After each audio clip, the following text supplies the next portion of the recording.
All right. Hi, everybody. Let me pull up chat and let everybody get in. Hi, Ashley, Tanya, Candy. The internet had knocked me out. Had it already. When I get prepared, seems to do that.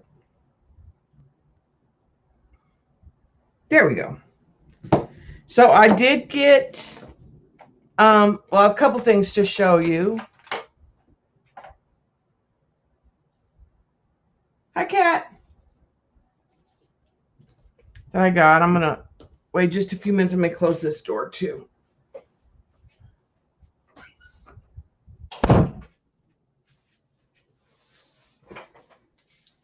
So I had ordered from scrapbookcreative.com and I'd ordered a monthly kit, and when I was over there I saw that they had a mixed media kit. Hi, Gail. So I ordered the mixed media kit for this month, and it is different every month. It was $28.99 plus shipping, I think. And you can just order this a one-time kit. I may go in and order it and try ordering it one more time. I'm not displeased with what I got. So I'd be interested to see what it had again if I got it a second time. So in the kit, there's a 5.5 by 5.5 journal by Finnabar with the craft. That's nice. This is the one thing that was in there. I was like, okay, so I don't really need this. It's a set of acrylics in a little tin. Now, if I were starting mixed media, then this, but I'll use it. I'll use up these acrylics on the jelly plate or in my journal. There's a couple brushes, an HB graphite pencil, and a nice little tin. So, I mean, I will use it. It just wasn't what I was expecting in the kit.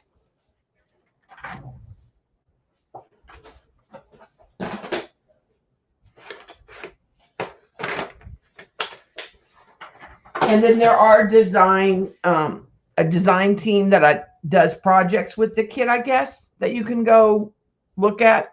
This was in the kit, and it's by Finnabar, and it's called Pixie Dust Fixative. It's a fine shimmer spray, and it's great for finishing mixed media projects which contain any loose elements such as shimmers, mica, or glitters. Clear after drying. If sprayed on the background, it will resist slightly to sprays. So you should use it last. It came dry and it had to add water. Well, I will tell you, it was very clumpy and it was difficult to mix. And some of it was, I had to unclog the bottom of the sprayer. It also had this funny little clip that locked it, that clips on, that I had to figure out to take out. It sprays kind of weird, but I thought, yeah, that might be not a bad thing. I don't know. It's different. And then there was Finnabar mica flakes in gold leaf. And we've seen Xandra and some of them use those. So I thought that was good. I didn't have anything like that. There was a set of Bo Bunny stamps, which ironically, I got a coordinating set to this set. I got a flourish at Tuesday morning from Bo Bunny that was similar, which makes me wonder, does she shop in like Tuesday morning and make kits, or from the same kind of jobber? Because she makes, I don't know if all the kits are the same. I don't know if like you got the July kit and I got the July kit, if they would be identical. Then there are these creative devotion stencils. This is like floral. And then there's another one that's floral. And this one doesn't have all the little plastic punched out. This one's just dots. And this one's lines. So I'm thinking it might be intended for Bible journaling. And it's because it's got a Bible quote on the back.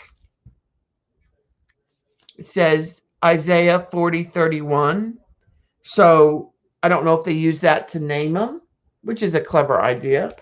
But I wonder if it's not for Bible journaling kind of type thing. I don't know if these stencils are connected to that quote in any way.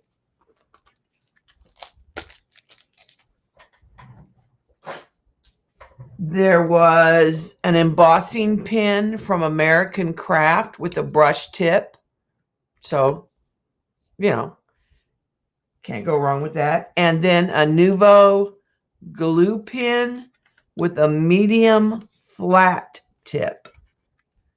Again, these would be for embossing or using the foils. This would probably be good for the foils.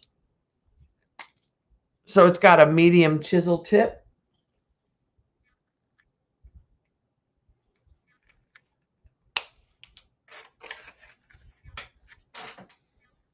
So that's what was in the kit.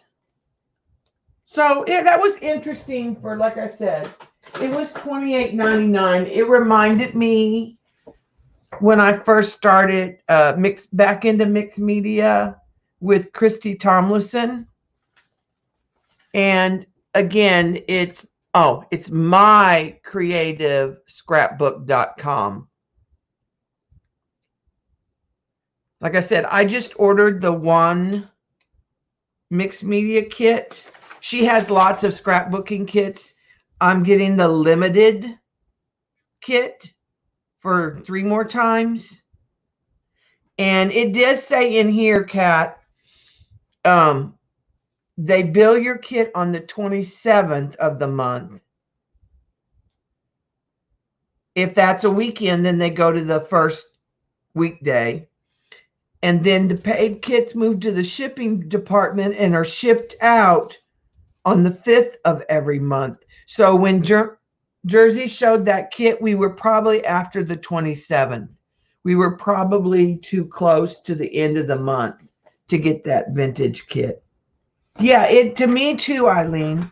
Like I said, I don't know if it's different every month. If I might try another month here, down the road. I may email her and ask her if the kits, I may ask some questions.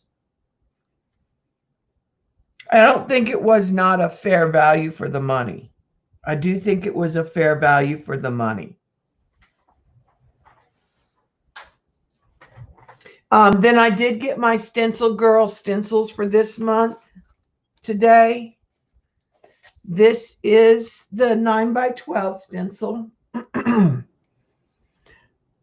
I will use parts of it. I mean, I like the botanicalness of it. I can't say it's my favorite and it'll get used a lot. It reminds me of one of the other months that we got a while back. It could be a similar artist. Yeah, it's the same artist. It reminds me of this stencil that we got a couple months ago.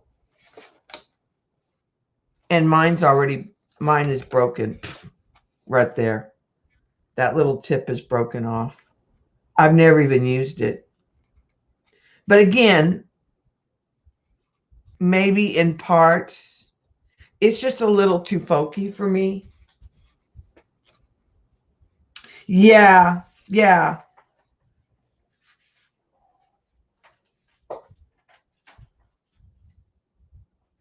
That makes sense, Tanya. And then you get, here is the 6x6, which I kind of like the 6x6. And here is the 4x4. And I'll probably use those more than I will this one. Sometimes what I'll end up doing is saving a stencil like this that I don't use, or that other one, and use them in like a giveaway. Yeah, to me, they remind me of the very first stencils that kind of came out during the 80s and 90s, and they were mostly focused on fabric prints or wall decor. So I will probably use these more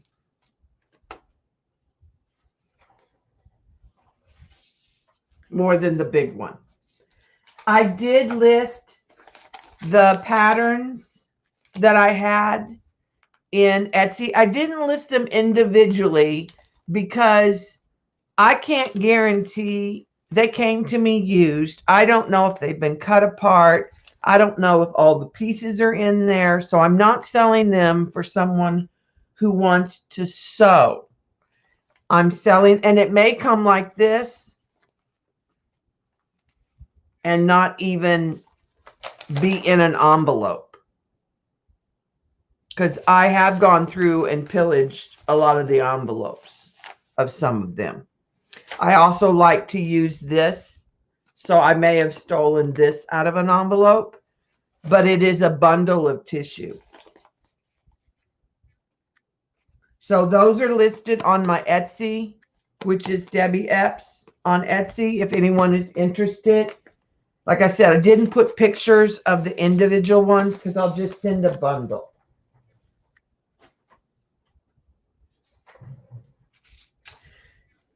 And then I got 2 books by Mary Beth Shaw. And I have to say I was a little underwhelmed by both of them.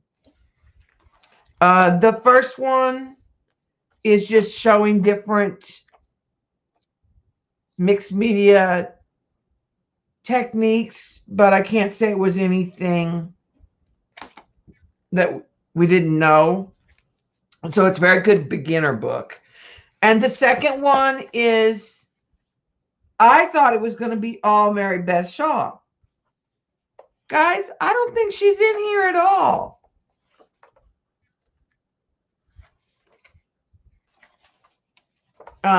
There are guests, it's all guest artists, and they put their favorite recipes, and they're talking about food too.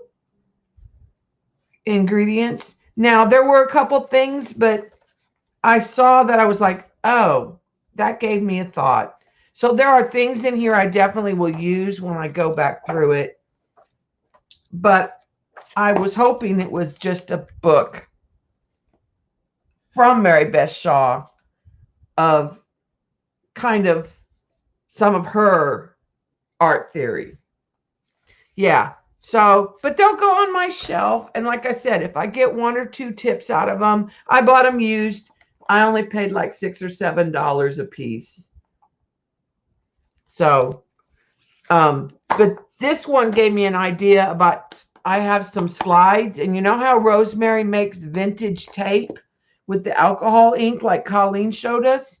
One of these girls was using, well, she was using plexiglass, but I have some slides, and she was doing stuff on them and using the alcohol ink. And I thought about that might be cool on a canvas, like kind of a thin style canvas, like a 3D type, almost faux and caustic.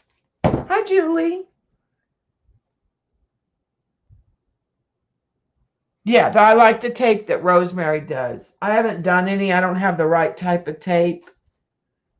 And I haven't been doing a project, but when I do my ancestry project in my Webster's dictionary that I bought, I'm definitely want to use some of that.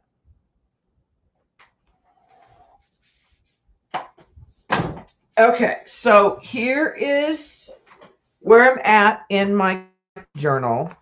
So for those of you who didn't watch the last video, I'll back up and kind of give you, I sprayed pages. I started with pinks, then went to yellow and orangey colors, and then blues. I haven't done greens yet. I ordered some more Distress Oxide pads that aren't here yet. And after that, and I let it dry, and these are not glued together this time. And after that was done, I went in and just randomly glued some scrapbook page scraps. When that is done, then I have been going in with a stencil in one color, usually tone on tone, and adding some pattern to that. Some of these have secondaries. I'll do a fairly quick flip. Let me bring the camera in one bump in.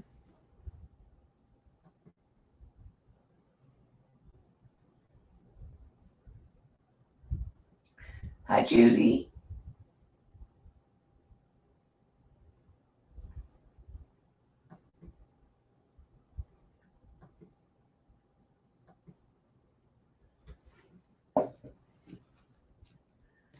So, try to get that. All right, so this one I'm pretty satisfied with. I think I'm done with this one. And my secondary color was green. The original color was pink. And then I came in with some gray and black, and it got too dark. Then I came back in with some cream, but my sponge was dirty, so it's pink in some places and cream. And I really like how the depth on it. And then I felt like some of this needed a little brighter green, so I came back in with some white and then back with the green. Now, the only thing I haven't decided is if I should bring a few more pockets of that green up on this side. And that was kind of what I was thinking about, is possibly like bringing this up right in here. Hi, Jamie. So I'll show you kind of.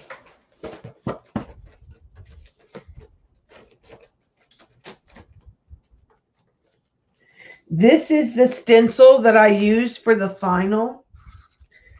I am in love with this stencil. Now, this is a mask, actually. She sells the stencil and the mask. So she sells both. I wish she had it in the larger size, but I'm assuming it's a square format, so it needs to stay in the square.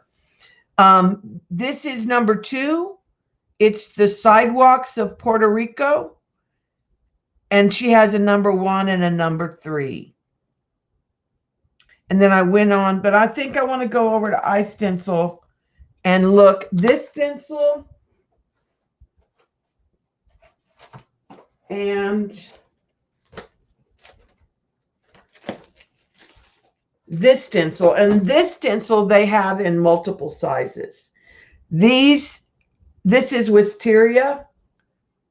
They have beach grass. They have several of these. They're very similar, though. So I don't know if I'd want to hold. I mean, I went back to look, and they seem very similar. So I don't know. There's one with branches that I've been looking at. But I want to go over to iStencil, and I'm trying to find some more organic stencils.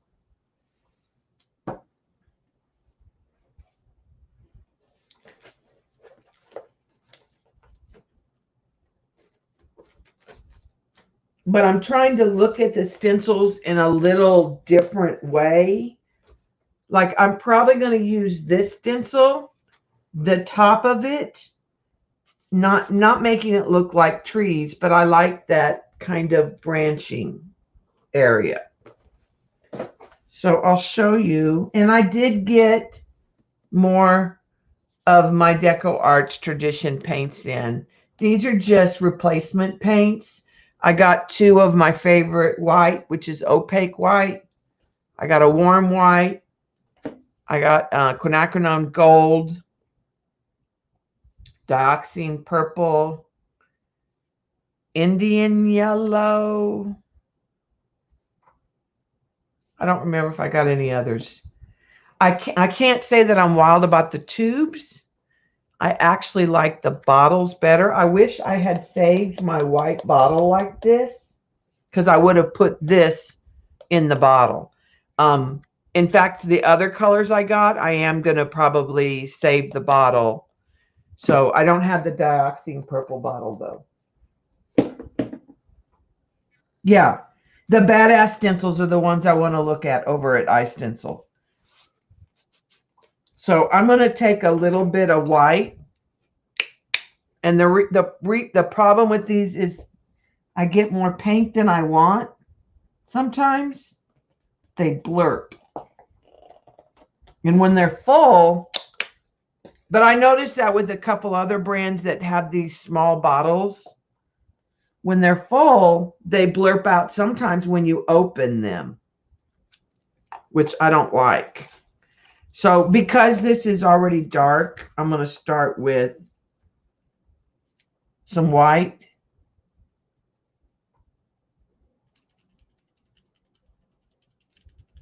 And I'm just going to I'm putting the stencil where I had it.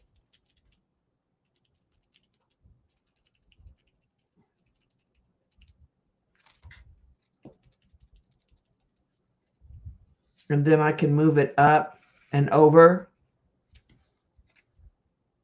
to get it kind of in the same area. So I just want that green to kind of pop more in a few areas. So I'll let that dry. I'll do a flip through while that's drying, and then we'll come back and we'll add the green on it. And I'll use that white there. This one I think is done too. I added the pink, and then I added a cream, and then I added the turquoise distress oxide through a stencil. And I like this one. I like how that turquoise kind of picks it up. This one has just the first layer, nothing secondary. I'll probably use some of that white paint here. In fact, I'll show you while we're waiting for that to dry. This is kind of how I'm using this stencil.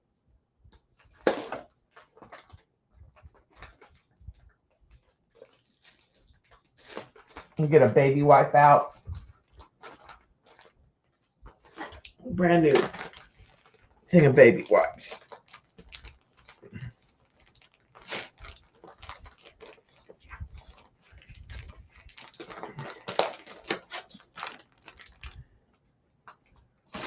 All right, so I'm going to take the white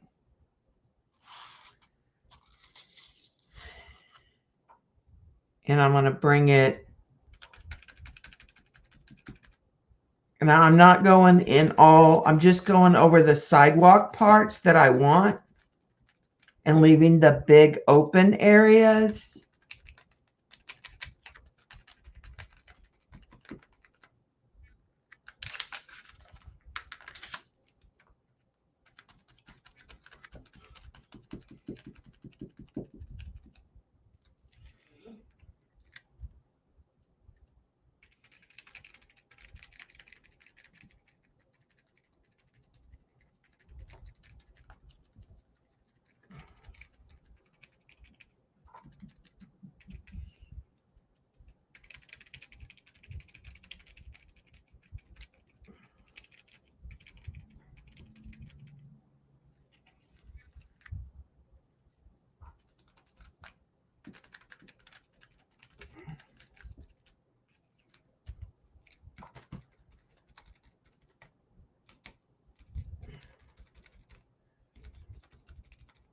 And we do have to kind of work fast. And then I'm taking the baby wipe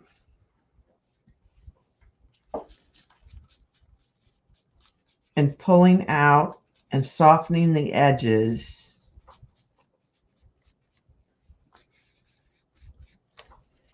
Anywhere where I think there's too much.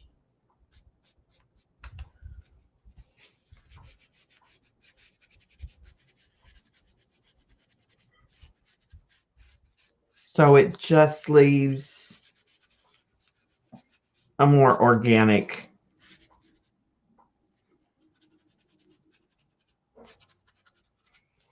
feeling.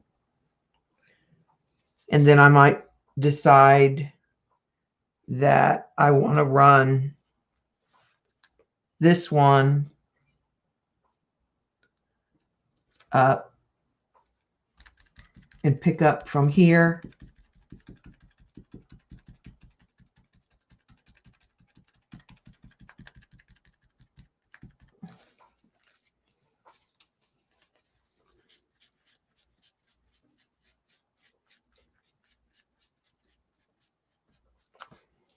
That's how I'm doing that. Thanks, Candy. So that's kind of how I'm doing that that last layer when I did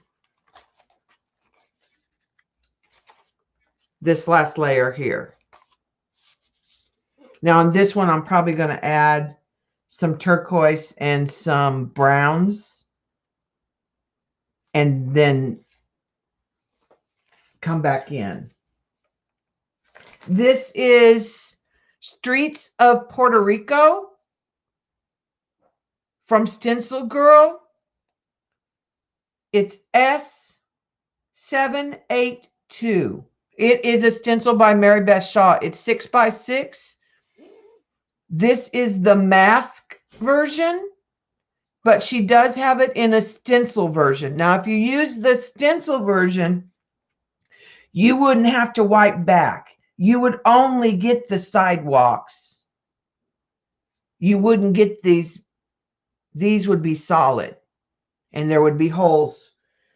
So I am considering ordering the other version of it, and there's 1 and 3 as well. The other thing I saw over there that I liked in this vein is Mary Nasser has an ATC stencil that is 9x12, and it has 9 different map street things that are ATC size. And I thought they would be interesting because they would be interesting for that first layer, not necessarily for this technique. So I'm probably going to order it too.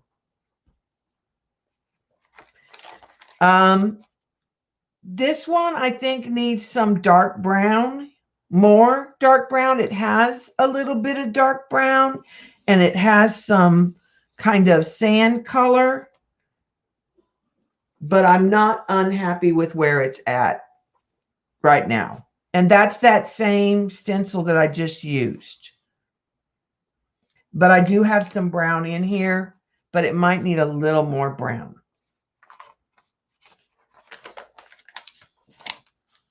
This one has 2 layers. It's got the pink on the pink and the sand, and it needs blue. I'm going to go with some of this baby blue from the paper. This one is done. I like where it is. It had the kind of brown on the orange because this paper was kind of peachy and golden in spaces. And I put the brown first, and then I came back in with the cream, and then I added this last little bit of scrapbook.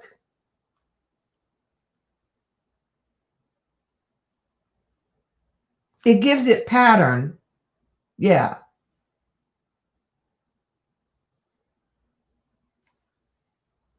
Yeah, by doing the tone on tone, you're getting the pattern.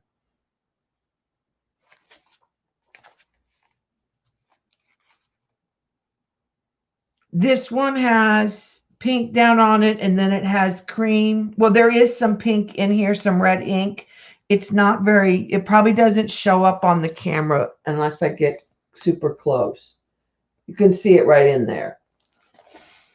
I'm not sure if this one's done or not. I kind of like it, but I also thought about putting some gray on it. Some soft gray. This one is done. I did add pattern paper to it because it needed the seam needed to be kind of reinforced. It had a hole in it. This one has the tone on tone. Then it had brown. Then it had cream or sand kind of color. And then the sewing tissue was added. Yeah, I am adding colors, but some of them I'm going to leave softer. Hi, Susan. And then that's the end of those pinky pages. Let me trim this real quick.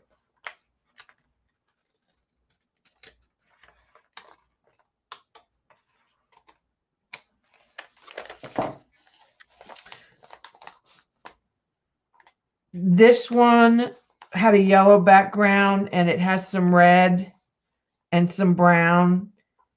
It needs probably a different shade of a yellow brown and probably some green.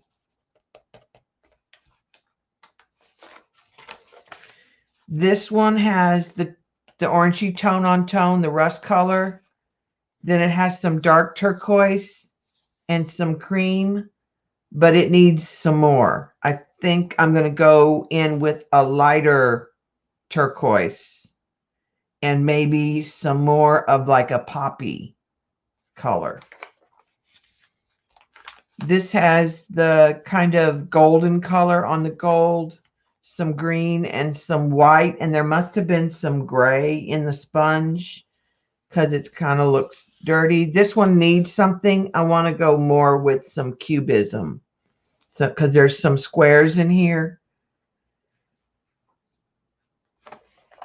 This one's just got scrapbook paper on it. This one has the tan rusty color and some turquoise to start with. This one has some reds, some rust, and then some turquoise, and then some sewing tissue. This one's probably done. I might go in with some darker blue, like Prussian blue, maybe in some places to pick up off the pattern.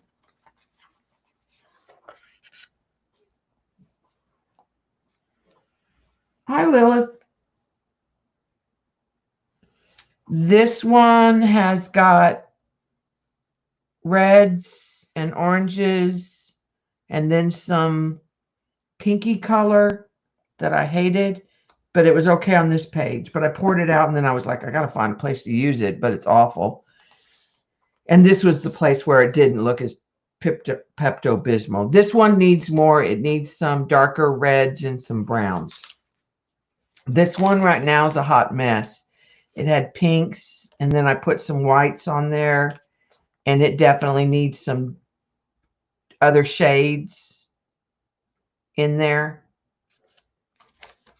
That's the end of the pink, rust, yellowy kind of.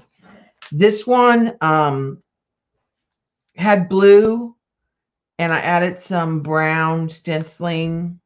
It needs some blue. I added some blue stenciling, but I don't care for this. It needs a nut more. And then I scraped some extra white paint that I had because it had some places that were just bare. And I think I may put some gold in this one too. This one has some brown and some blue. It needs more blue. It has some cream. I had to do some washi tape because it had some damage, so I put some extra washi. This one, same thing. I put more washi just to reinforce where it tore. Has some green and some blue and some cream, but it needs more to, because this is too bold still. And the first paints I were using were transparent, and now I'm starting to use some more opaque. This has some blues and greens and some gray. This just has paper on it. This has paper and the blues. I'm not sure I like that because that's going to kind of drive what I want to do. And I don't know. This one, I'm close to thinking it's done. I added some more brown on it, but it had the blue, then the green, then the cream, then the browns. Hi, Kathy. This one, I'm close to being done. It had the blues, the rust, the brown, then a creamy green color, like a pastel green. And I just think some of it might need a darker brown in it in a few areas, possibly. But I'm close to being done on this one. And then the greens will go back here when I spray some more. But that's kind of where I'm at, what I've done since we had streamed last time. So I'm going to take this and put sap green, if I can find it. Right there in front of me. Because that's what was on that.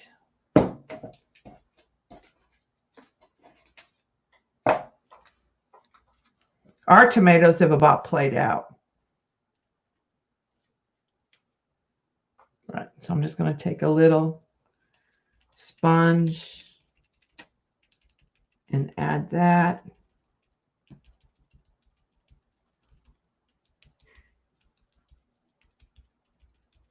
Back where the white is.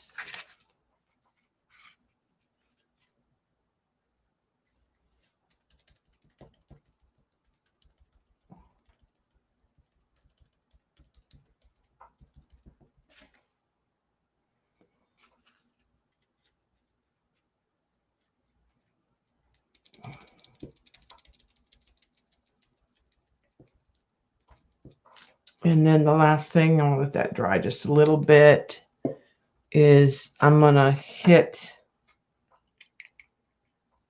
that with a little bit of mowed grass.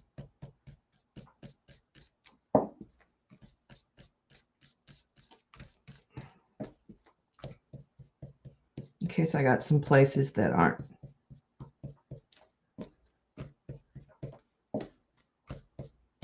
green enough.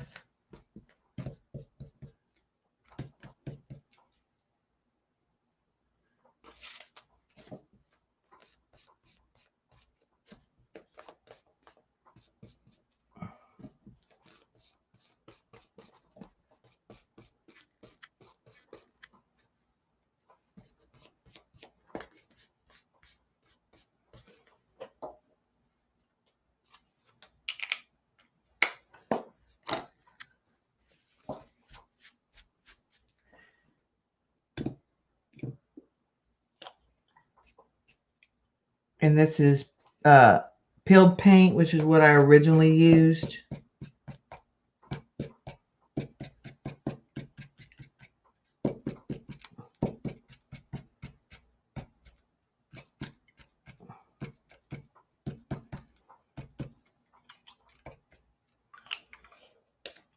And then I'm going to take a dry paper towel,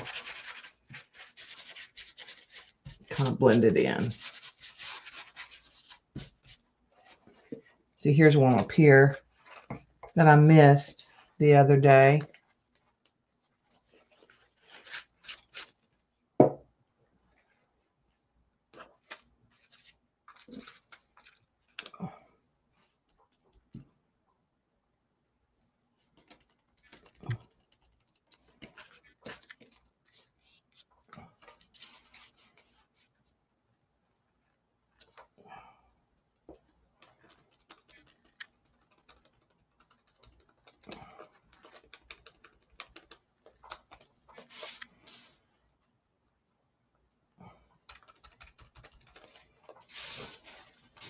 So I like that a little better because that brings that green.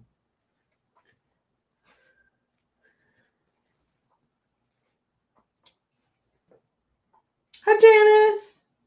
Well, I said, somebody said Lilith. I didn't see it was you, Janice. All right, so I think that one's good. Let's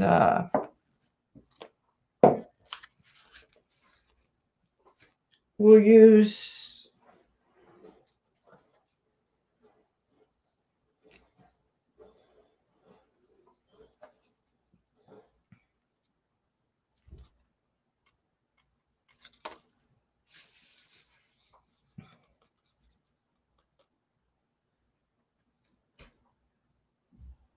I'm debating. Let's use this up here. And let's go.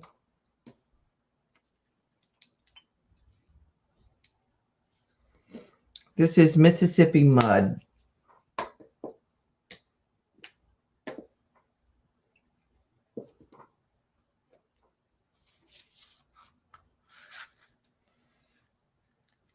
And I'm not going to use the whole stencil. I'm just using, and it's not going to be very dark, which I know that.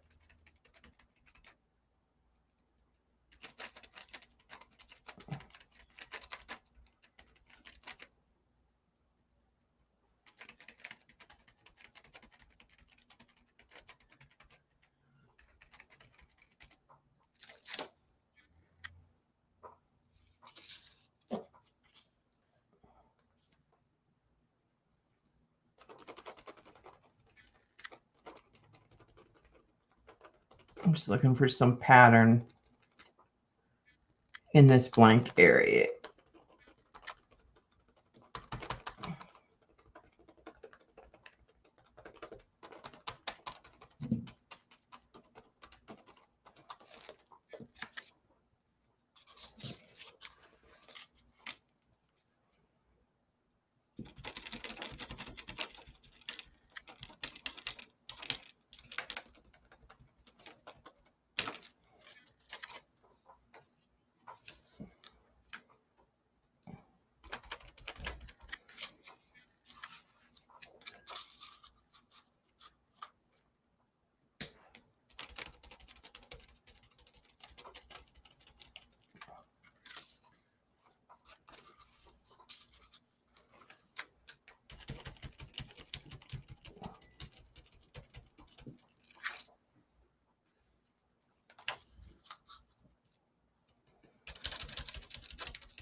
And then in some areas where I don't have like any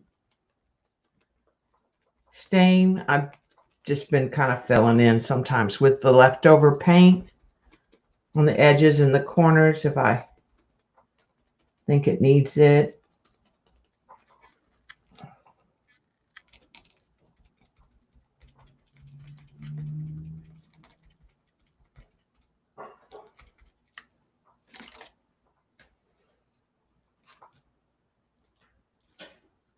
Okay, so that's not bad for that.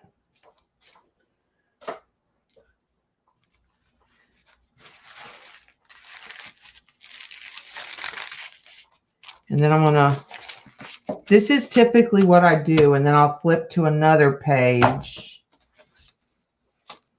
And I want a darker brown than that. So I'm going to go with raw umber.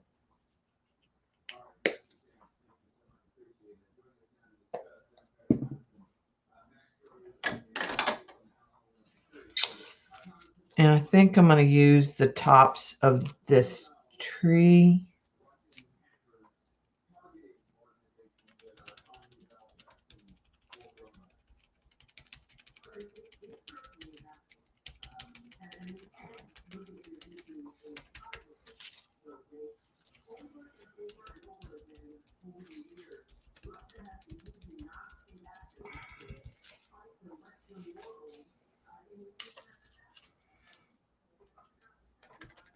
And just kind of keep moving it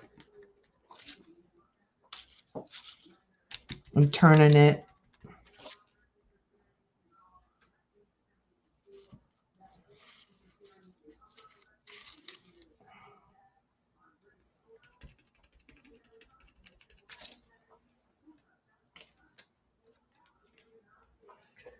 And if I don't like it, I can just, if I'm quick enough, I can wipe it back or push it back.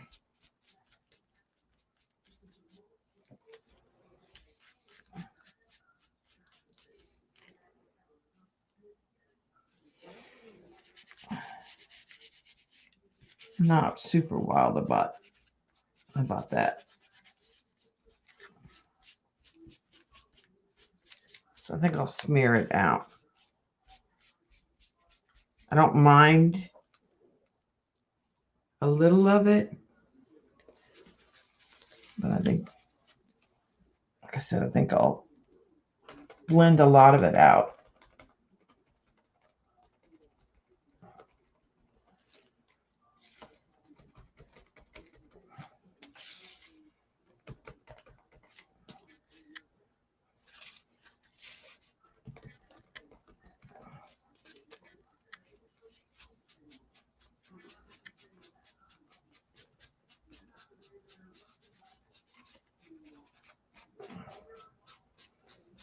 I like how it's darkening some of this previous.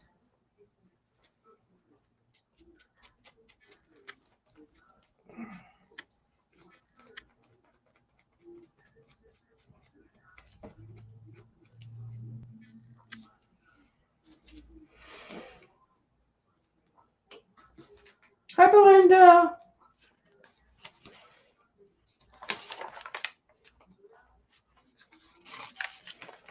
This needs more pink. So let's use a different.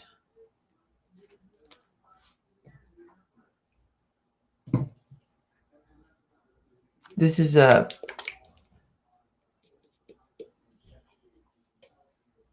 permanent. It's a crimson. I'm going to add a little white to it, I think. And just use a little bit of both of those on the sponge.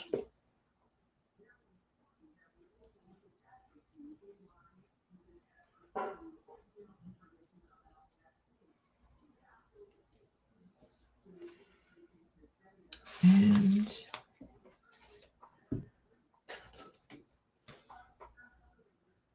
I guess I'll just keep using this stencil that I was using.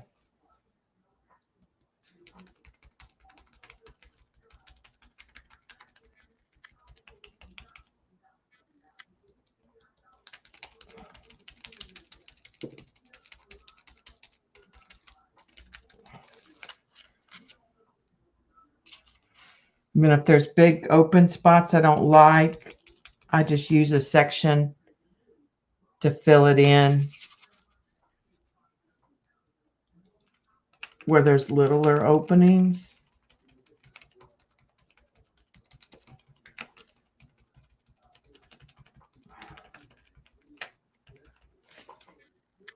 See, I like how that filled that in and where the cream, there's certain areas of the stencil that I like. Same with that streets of And like this one, I might want to go more just straight the red.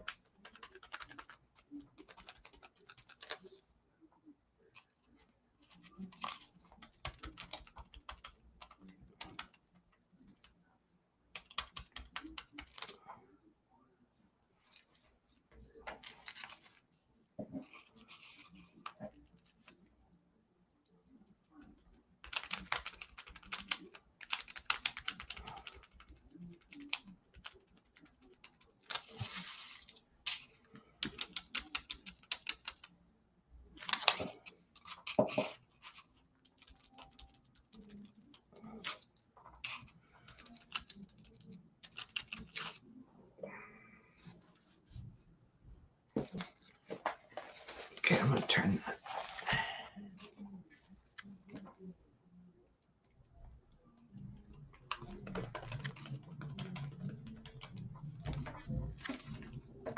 Thank you, Hilla. And hi, by the way.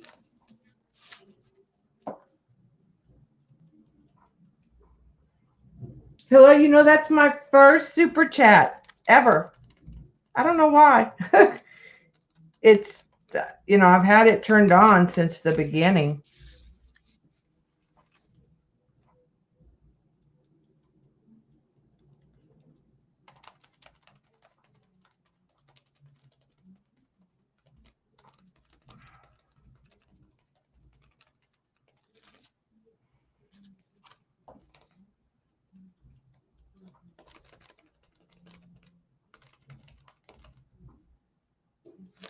And if it, like that was a little pinker than I wanted, I can come back with the straight red.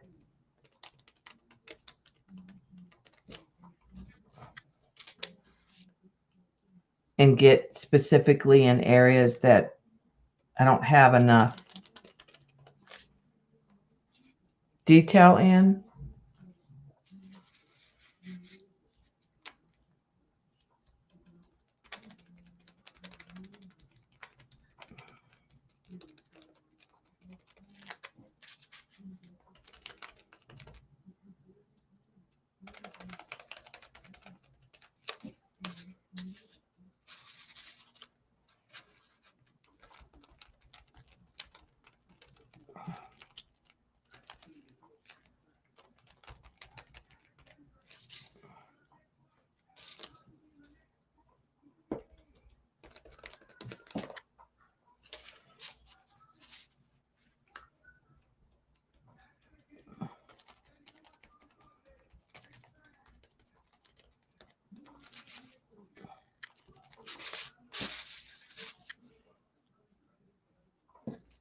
Well, Hilla, you're crazy. Thank you so much, sweetie.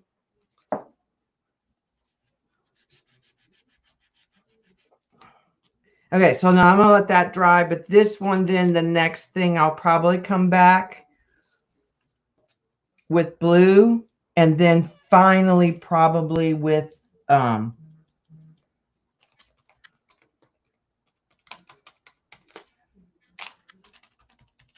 a cream.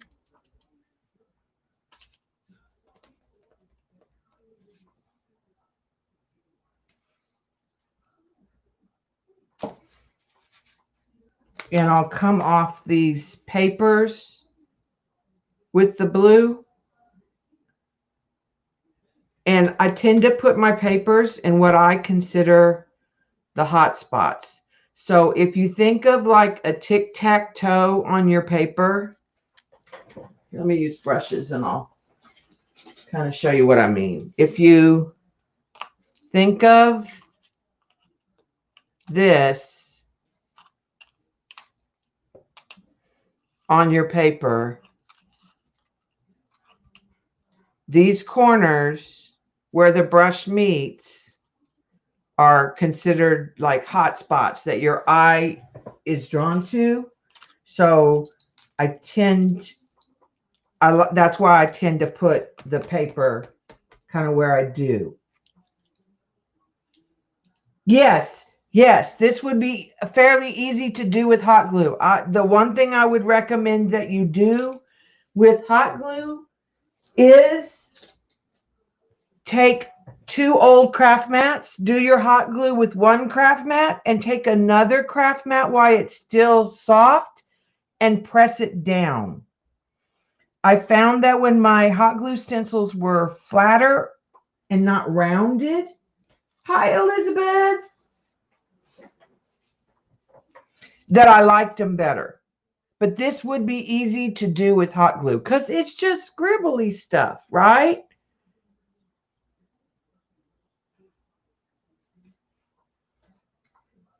But yeah, you could use an old craft mat.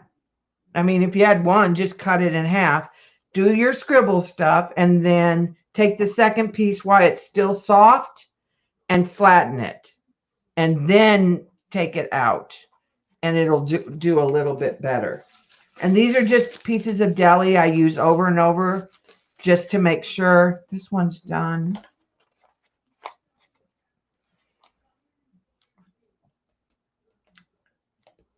This, I think, could use some gray.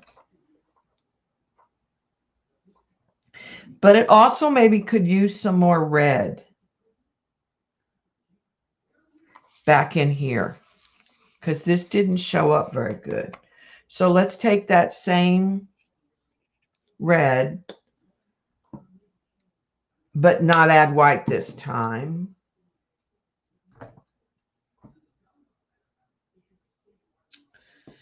And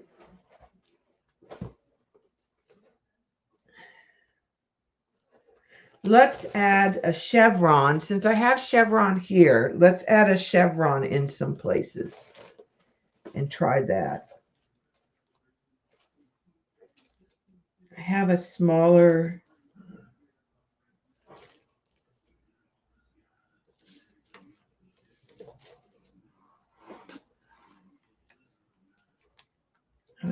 chevron.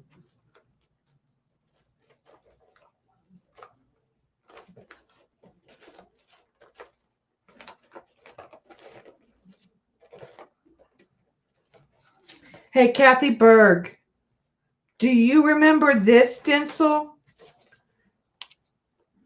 from Stencil Girl? This would be good in your home journal like a window.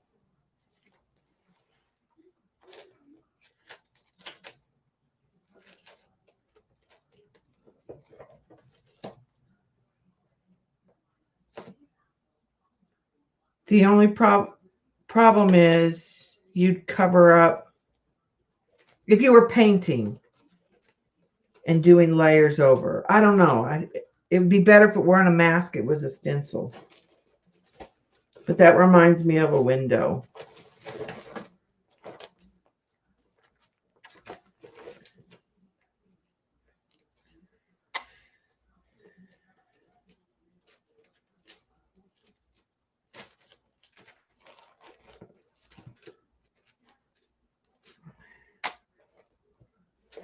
That wasn't the one I was looking for, but I think it. Here's the other one.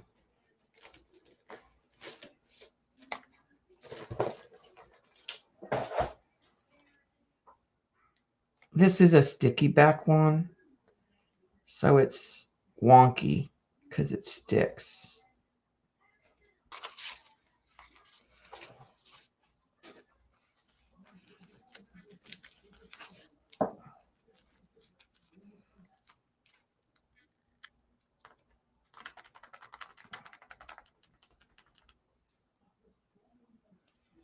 I'm going to take some of that red and some of that burnt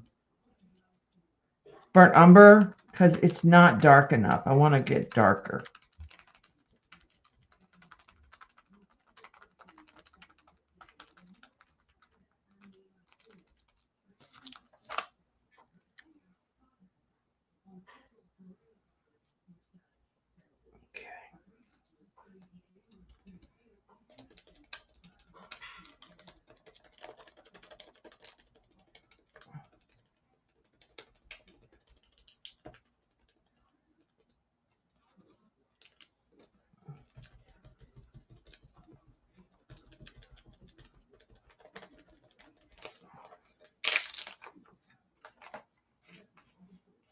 like that.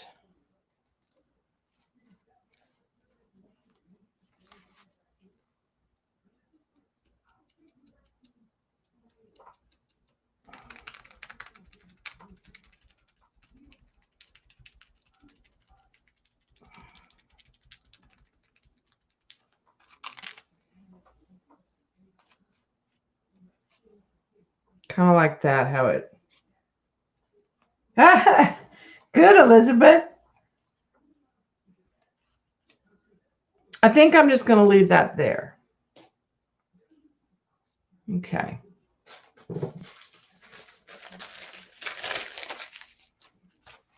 Now I've got red and brown.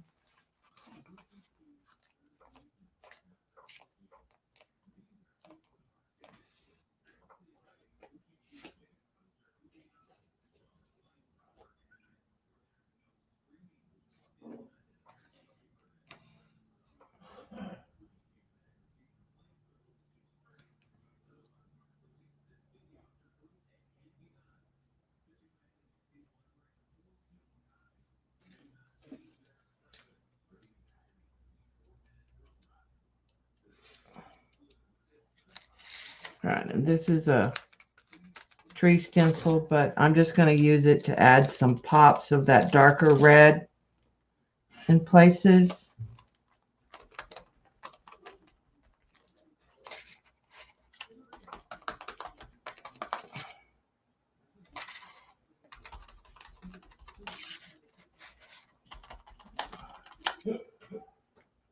Get them to kind of cross a little.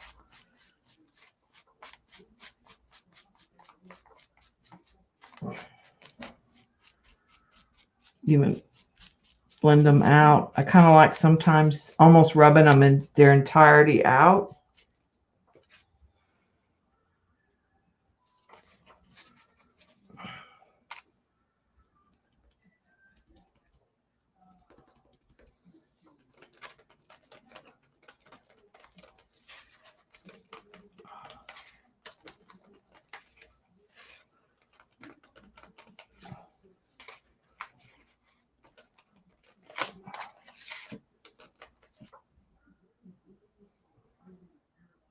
This is a comp book, yeah, and I did not glue any pages together in this one.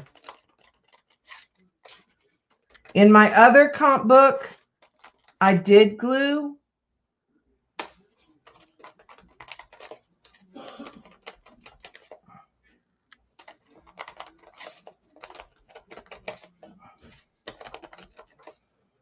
All right.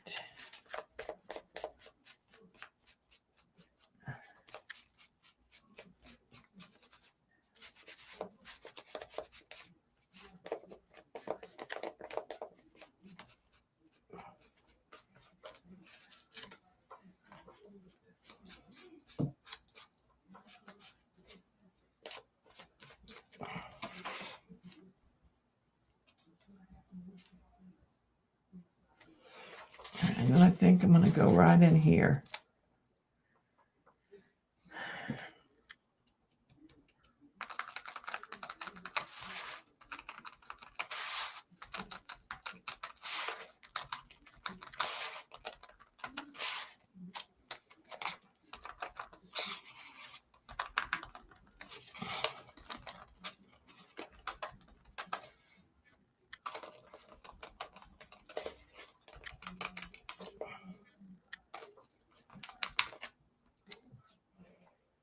All right, and then I'm going to also come back to this and add some of this red.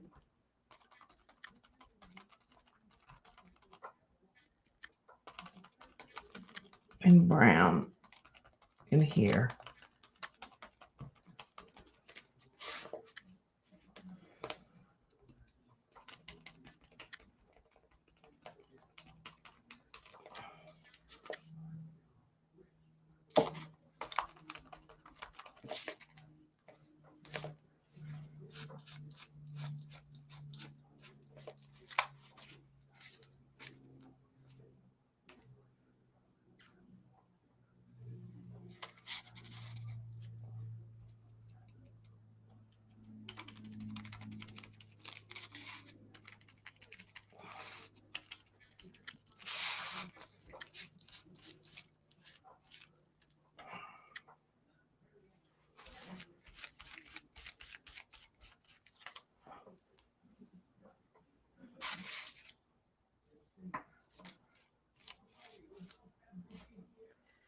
kind of like that through there.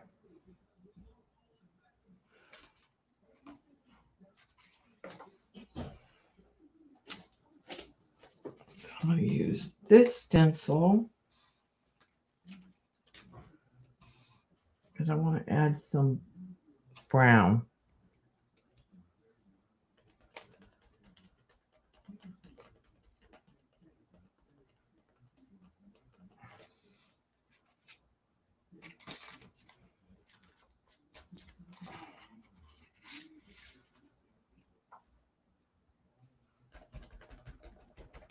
Just in a few areas.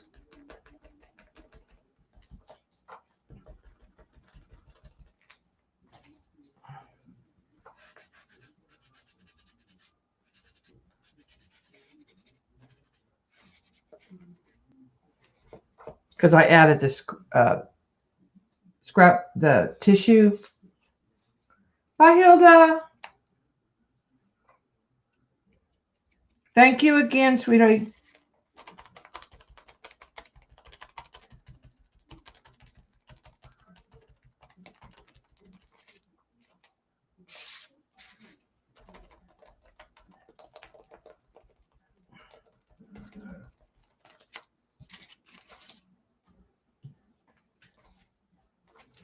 Okay.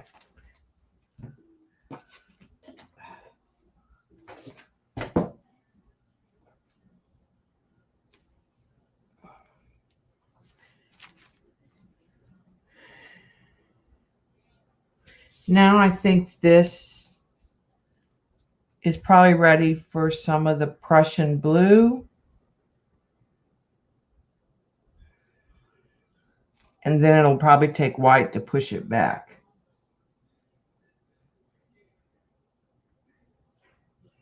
Potentially. So I'm going to keep thinking about that one. Red paint's gone, still have brown.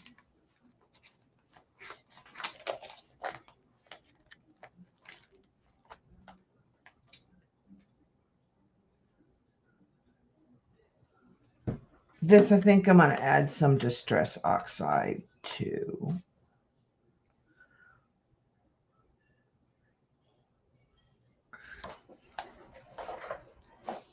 I'm just looking for some pattern in the bald spot.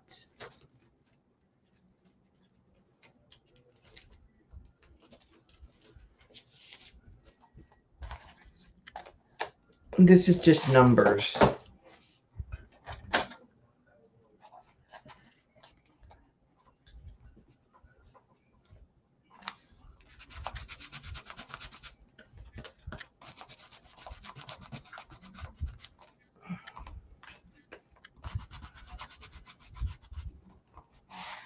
Then that's not going to show up for you guys on the camera much, but it did change that yellow a little.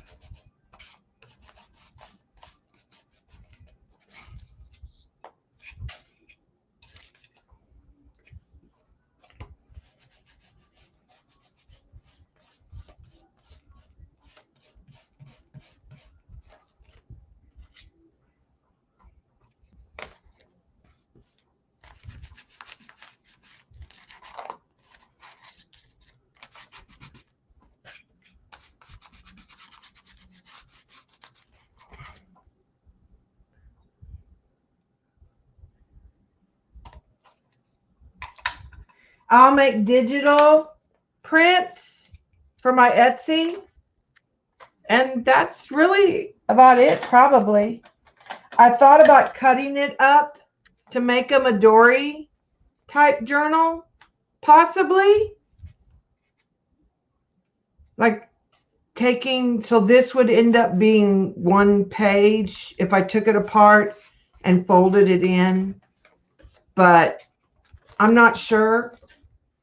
It may be too thick in places for that.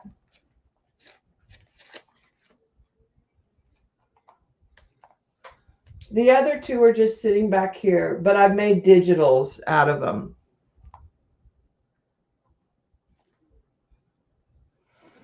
All right, I think I'm going to go raw sienna next.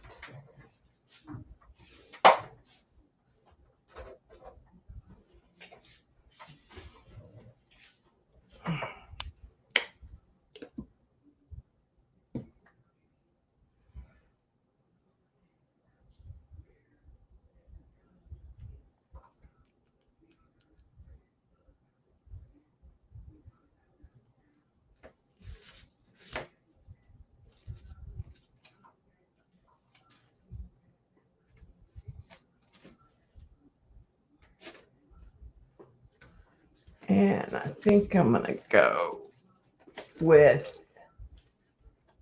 this shape on this stencil.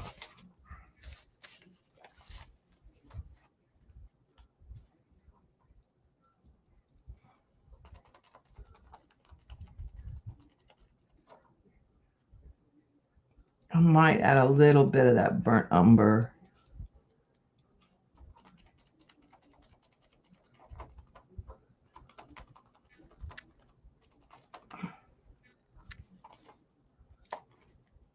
In areas.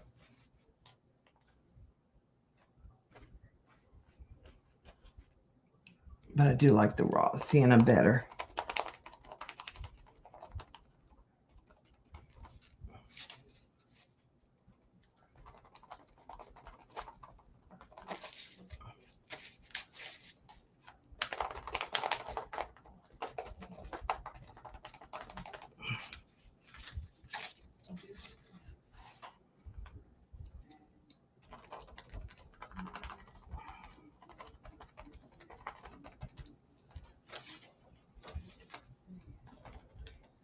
And I'm just trying to add some pattern in these empty areas.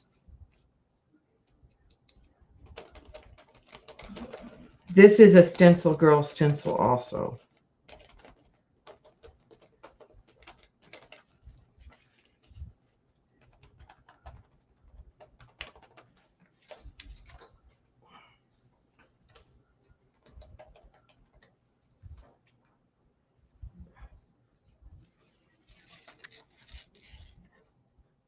I'll show you the other one in just a minute. The other two. Each one I did differently. Comp book 3 is feeling neglected. But I'd already started something different in 3. So I didn't want to.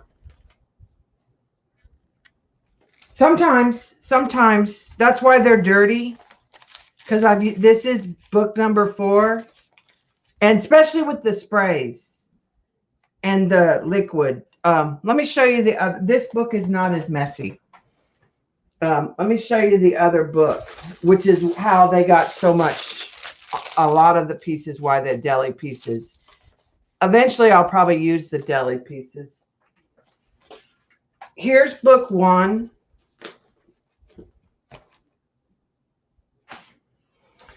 And book 1, what I did was I did gesso, markers, all kinds of liquid sprays. And then I came back in with stencils, scraping paint, paper, and then my own artwork. Digital prints of my own artwork and quotes.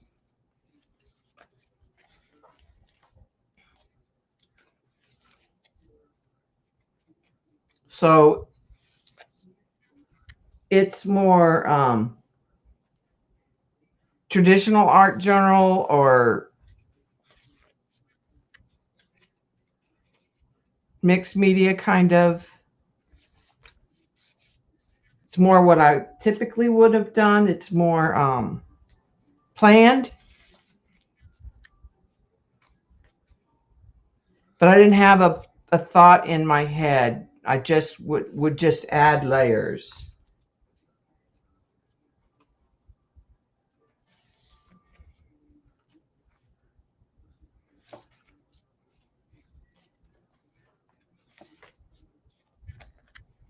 Most of this is on video, not all, but most of it.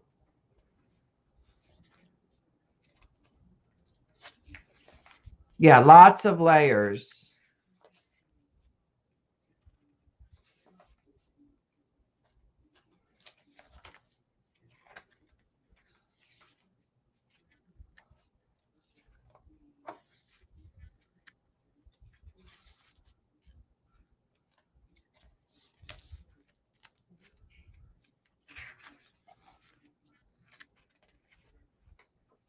These are not waxed, but if I think that they're going to stick, I put a coat of soft touch varnish on it, which is some of these have that, but not very many.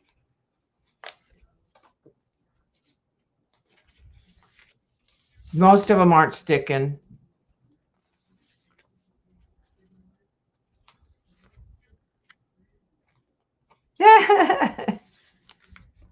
Amy, you're funny.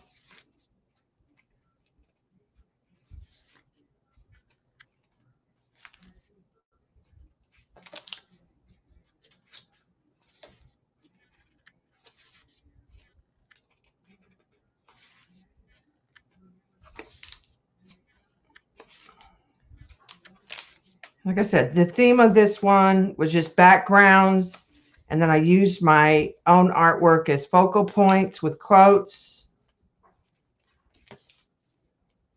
So one is not connected to the other necessarily. All right, so that was book one. I thought about selling these, but then I thought, who would want these? Hi, Jersey. And then book two, I tried to be more abstract intentionally. It's not as fluffy. I do tend to weigh them down at night when they're not being used to try to keep them. But these have a more abstract feel. Again, I started with sprays, distressed inks, running and pouring all kind of liquid on them, and then come back with papers and stamping, a lot of distressed oxides and stencil work. And again, I kept them kind of, I didn't finish these. They're just background. Yeah, I weigh it down. Usually I use my glue bottles and my like big hand sanitizer or something.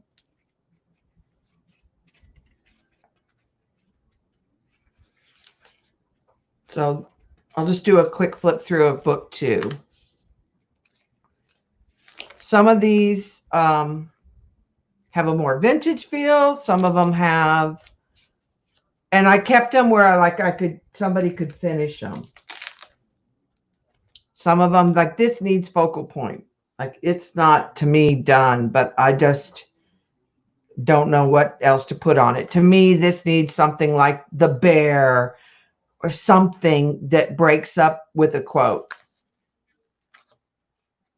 So I couldn't even go completely abstract with these. To me, a lot of them need a focal point. Like this, some are finished in my mind and some are not.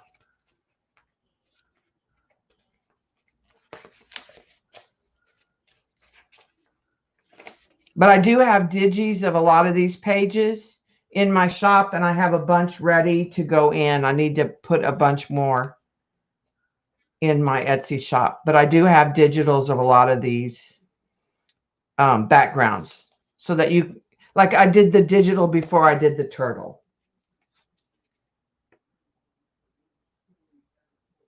Yeah, I can mail you one back probably.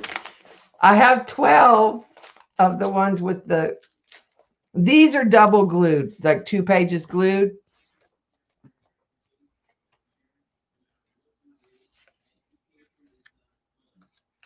And then you can see where I kind of just couldn't do abstract anymore. So I just used some of the stuff from my stash.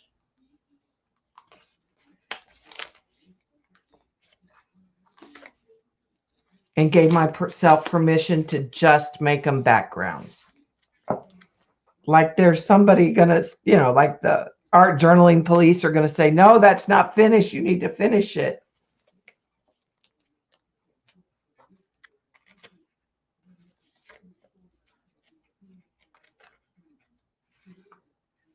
I didn't even know I had this in my die cuts. It's a little dragonfly, and I added 3 little rhinestones on its back.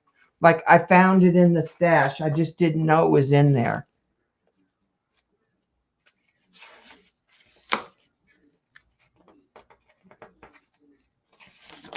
Hi, Sophia.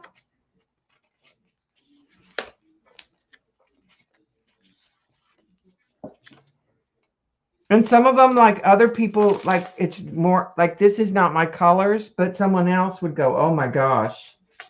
Yeah, the journal police live in our head. But like this was a jelly print I had from Ange. That tells you it's been in my stash. This was a jelly print from Kathy Berg, I think.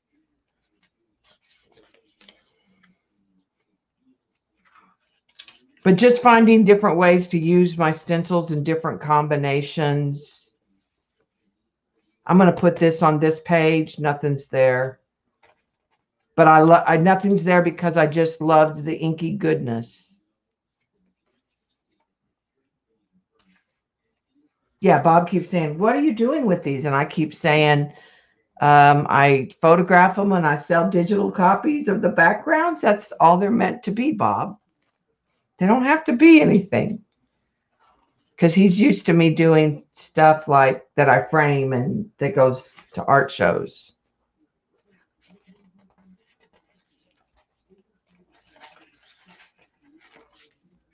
This one I think I don't like, so I think I'm going to do black out and do the elephant and somehow do this E.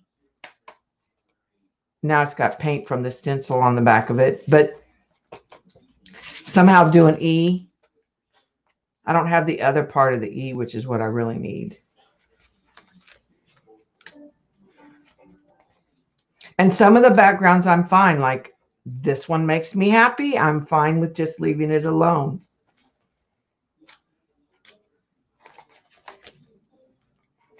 This one needs a focal point, in my opinion, to cover up this orange stuff. I found that I don't like to doodle a lot for some reason.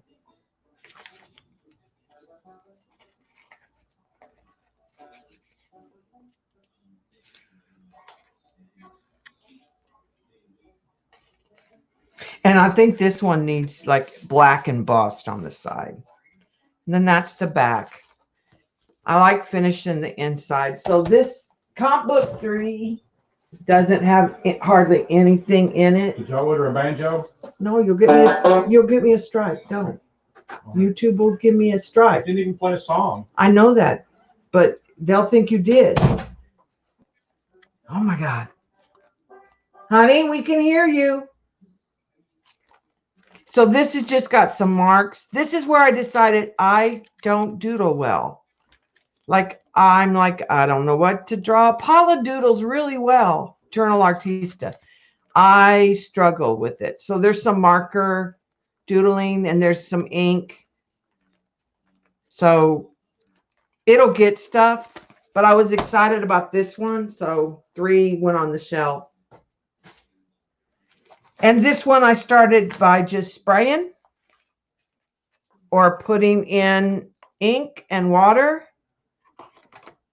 Then I glued in some paper. Then I started doing the stencil work, and I started with like tone on tone, like that.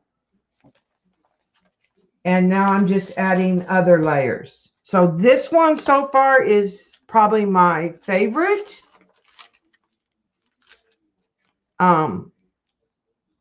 In the sense that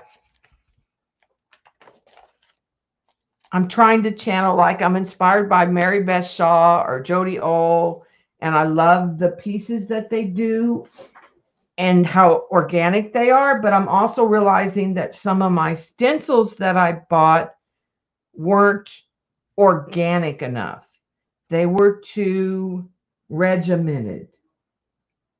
So now I'm kind of on the hunt for things like this that lend themselves to more mark making and more organic.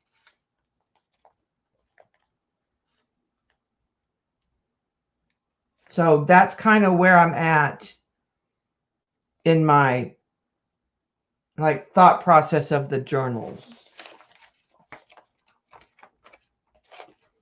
I'm going to use some of that brown in this one in some areas.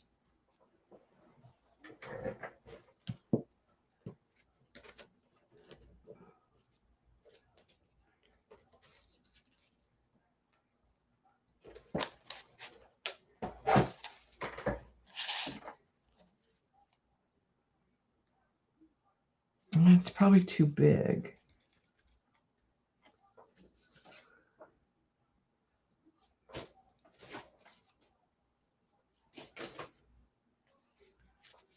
I'll try some of this.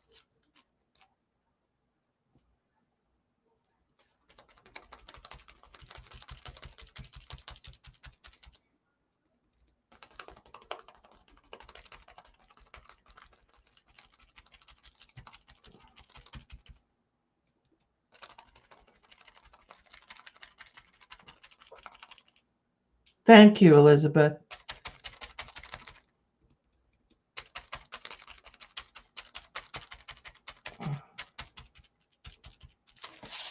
All right, so I think I'll take some of that.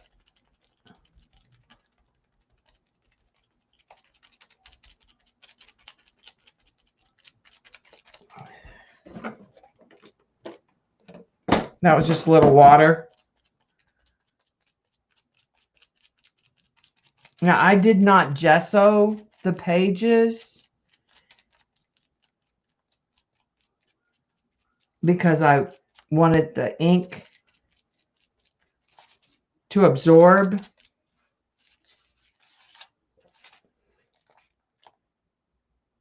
Yeah, I'm just not a doodler. And I can draw, like, I don't like to draw because I don't like to spend the time. Like, I know how to do the grid and how to do the proportions, and I can sit down and draw. I just don't, I'm too impatient. I want to get to the good stuff. I want to get to the creating the fur, the creating the depth. So a lot of times I'll use like a basic outline from a photo reference. And then come in and add in my details. I'll underpaint.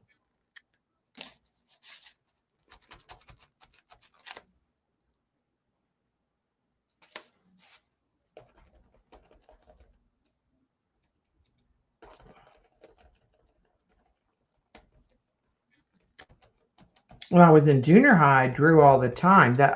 But I didn't have a lot of art supplies. You know, pencil I had.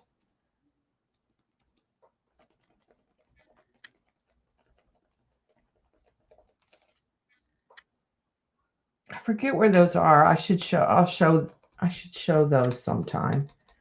I found drawings from when I was in the like 7th, 8th grade. I think they're up here.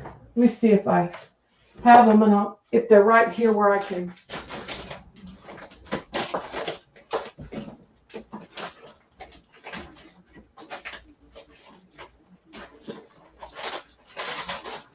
Grab them. Well, I thought they were there.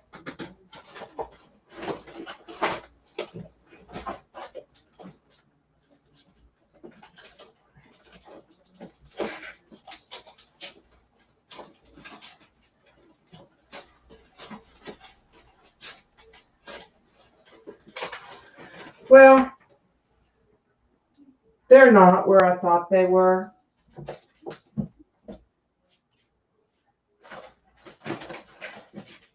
I've moved things around so many times, stuff gets covered up. I'll find them and I'll show them to you on the next stream. But it's going to bug me because I know they're somewhere, like sitting right there.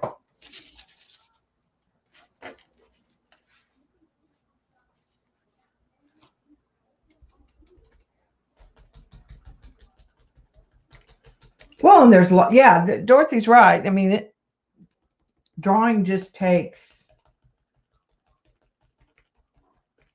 the skill.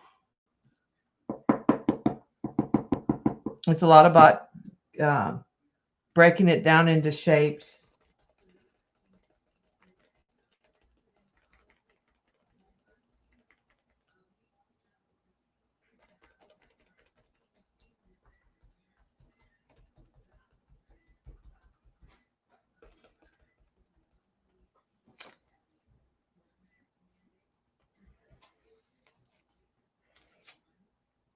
Okay, so a lot of that will get probably covered up. It's just like Eileen said, it's kind of tone on tone, different patterns.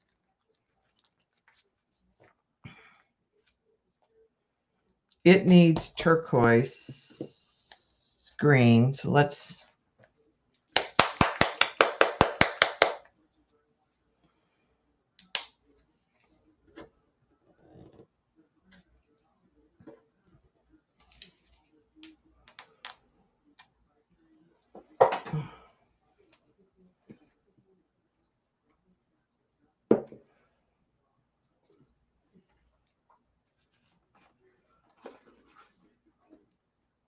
yes, Vicki Ross has one of those, something like that. I don't know if it's the same brand as what you ordered.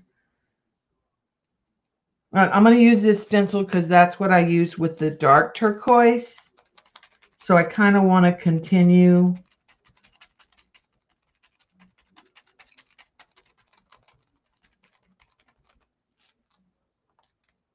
some of that.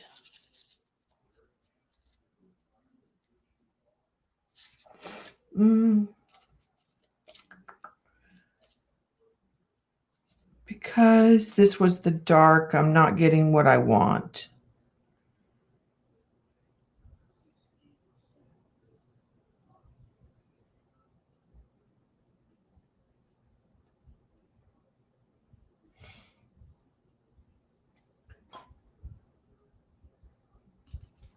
I think I want,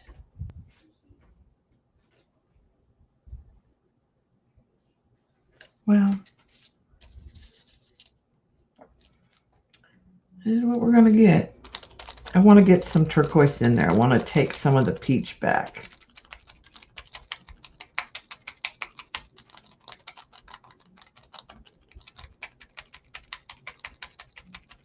Because I am going to come back with the white or the cream again, probably.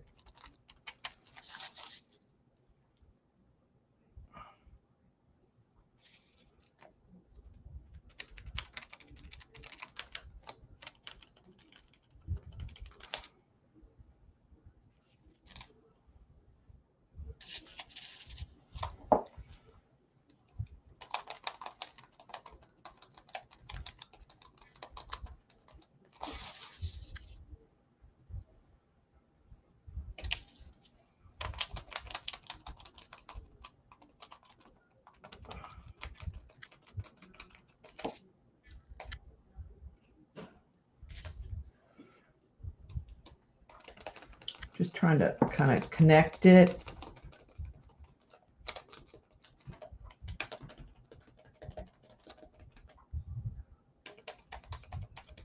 From one to the other.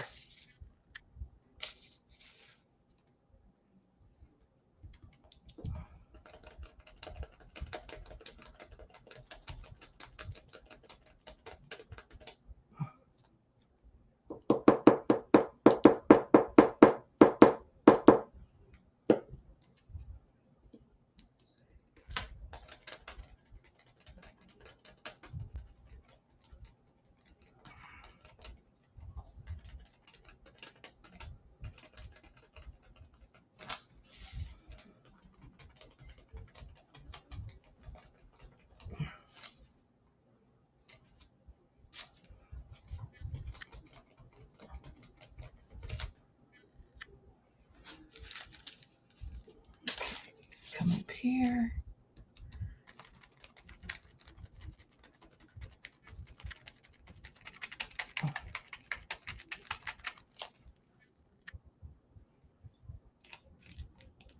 Oh.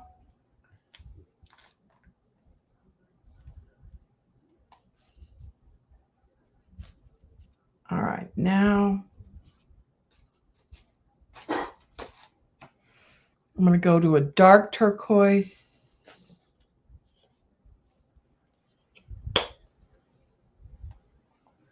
Pick up that darker color in the scrapbook paper.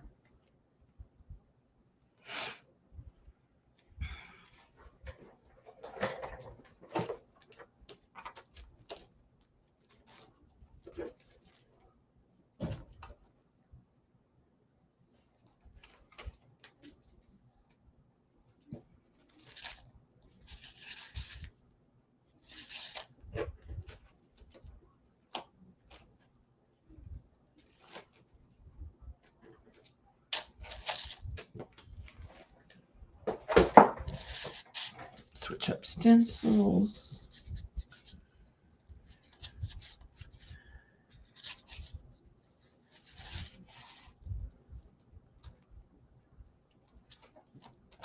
I want to break some of that lighter turquoise up.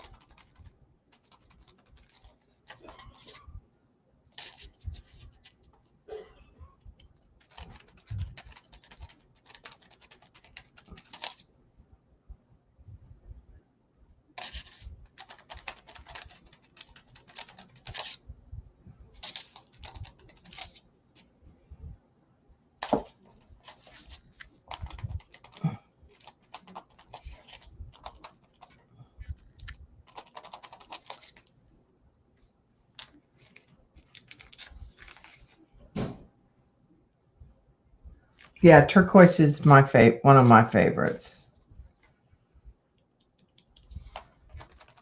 We were at an art show one day and they were giving me a hard time. I'd hung everything up in the tent and then we were sitting back and waiting for the art show to start. So we were just, eating some breakfast and chatting. And they were looking at the wall and they go, "You think Debbie likes turquoise?" Because it was just like this wave of turquoise went across the tent. And I was like, well, it sells too. They were laughing.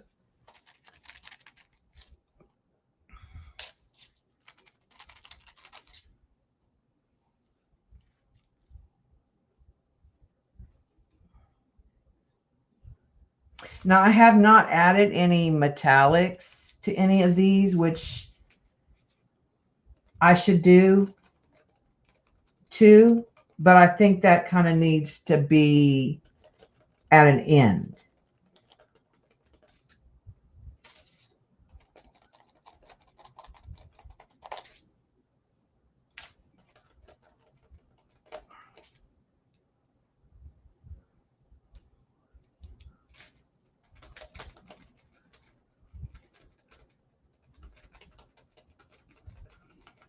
And this is kind of a map stencil too. It's a map of something, because these are buildings where the little squares and things are.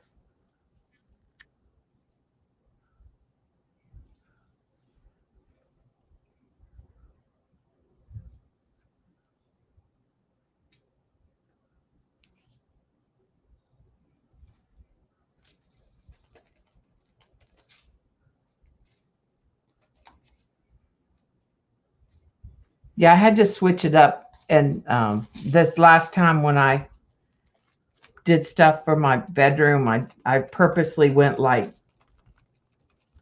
Kelly, not a Kelly green, kind of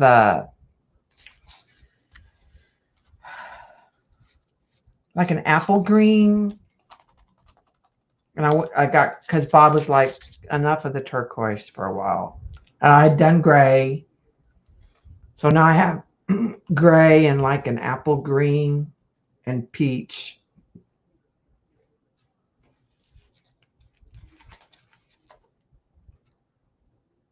Okay, that one's pretty good. It still needs so what I'm going to do is add a little bit of a black to my turquoise that I have here. I don't have much turquoise left. Just a touch of black to get just a little bit of a darker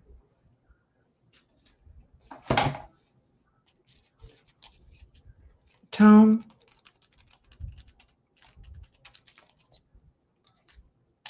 In places.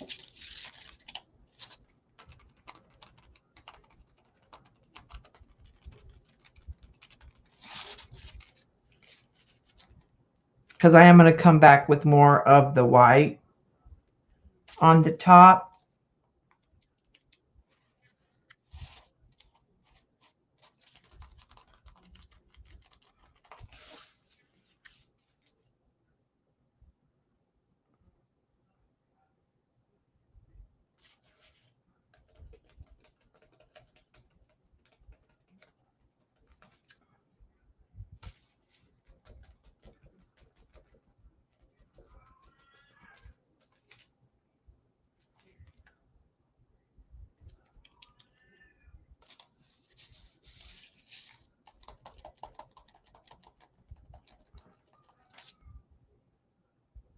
Because I covered up a lot of that cream. And then I'll come back in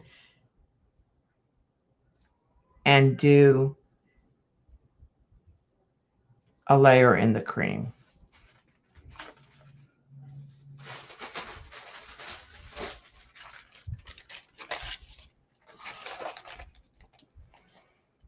This one needs something, but I don't even know what.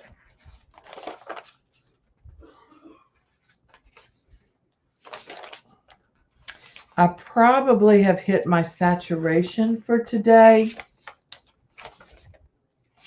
because I feel like I'm pushing it.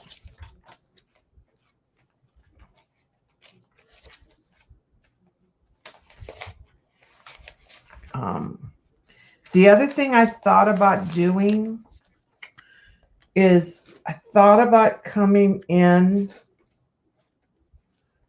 and doing some raised areas in gesso so that I could come back to them and doing something like of this nature. So thank you, Colleen. I think I have a smaller.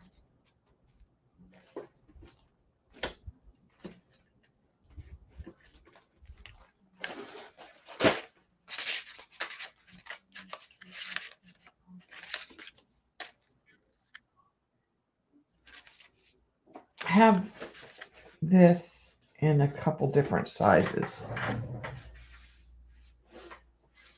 I thought I had a smaller one. Let me look real quick.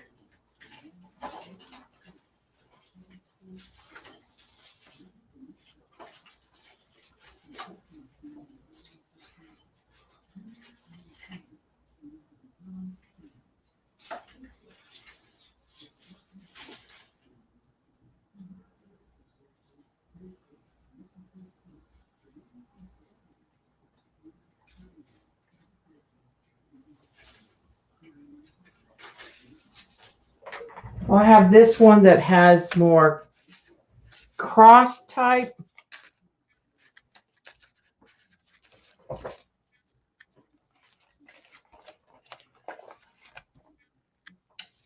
Let's use this over here.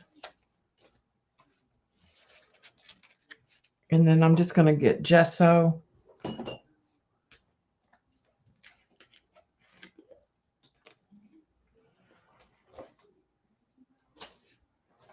Let me throw some stencils up to the side.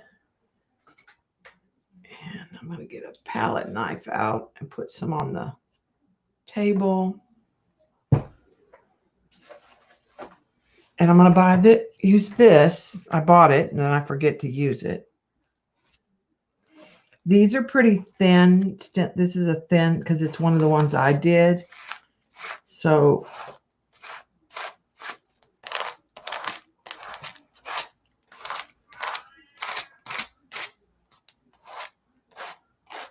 I'm not going to worry about it being super, like, perfect or anything.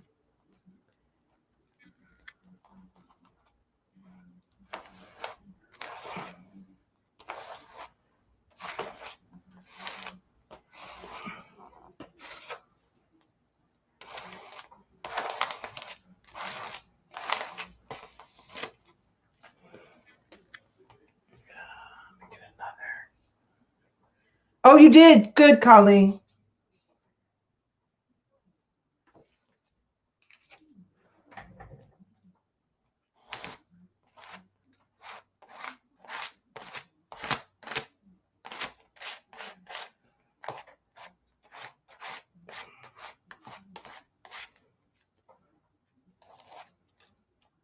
And the yellow might come up through. I don't care if it does.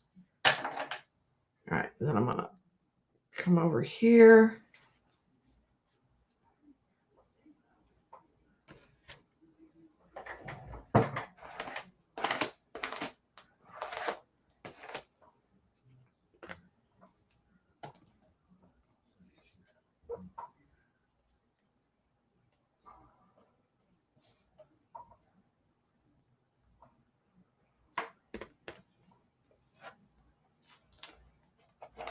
And this will take a while to dry, so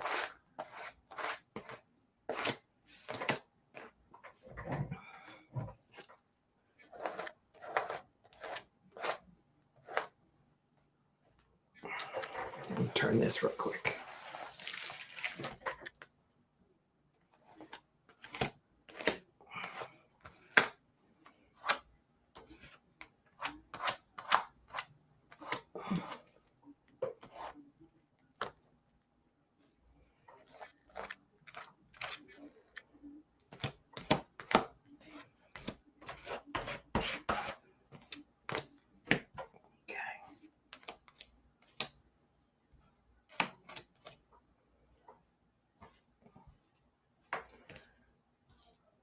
All right, and then this stencil will need to get washed so that I can get that stuff off there. I'm going to put it on a piece of deli paper for right now.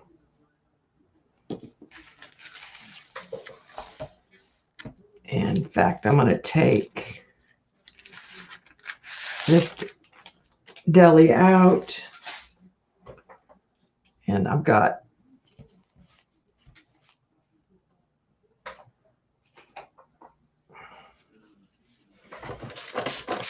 a little bit of gel medium, or not gel, gesso that's trying to get on these other pages. So I'm just going to clean that up a little bit. I'm going to go ahead and take those out because they're dry enough.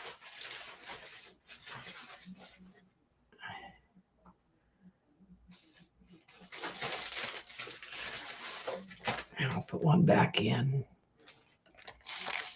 here. All right, and I'm going to take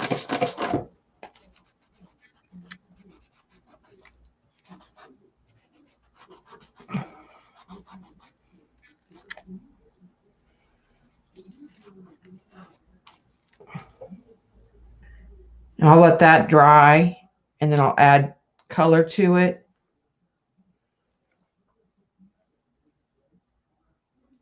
Well, yes, I have. Yes, I have. I have done that. Now, those stencils are thin because I cut them.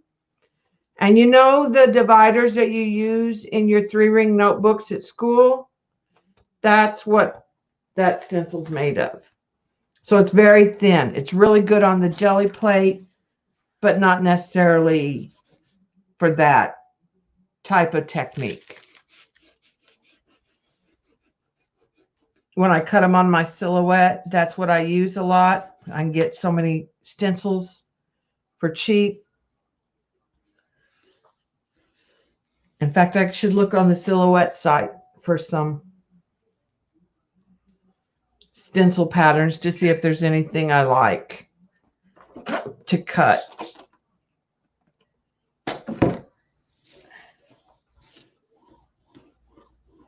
though they tend to sell stuff for cutting out for more scrapbooking on silhouette.com. I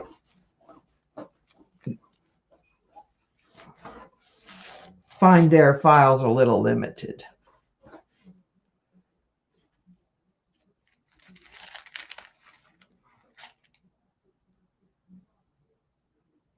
Yeah, you should get yours probably, I would guess, next week, Dot.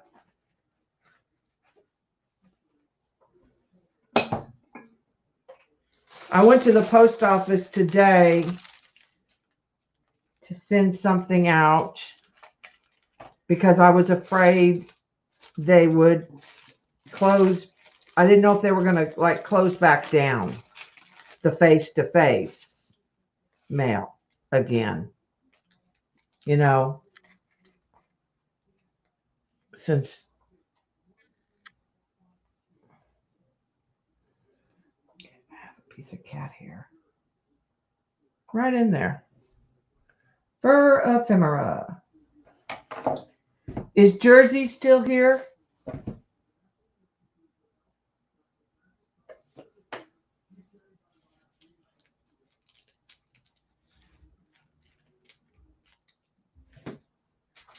I don't know if Jersey's here or not. All right.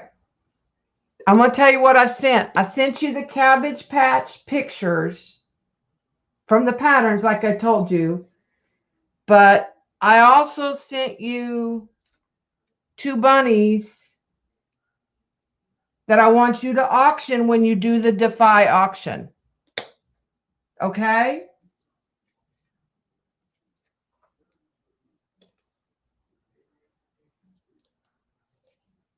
So in there, you're going to find the 2 pattern covers. They're for you to use because I know you like Cabbage Patch dolls. But there are 2 bunnies in a plastic envelope, and they're for you to auction when you do the hop with Defy. Is that okay?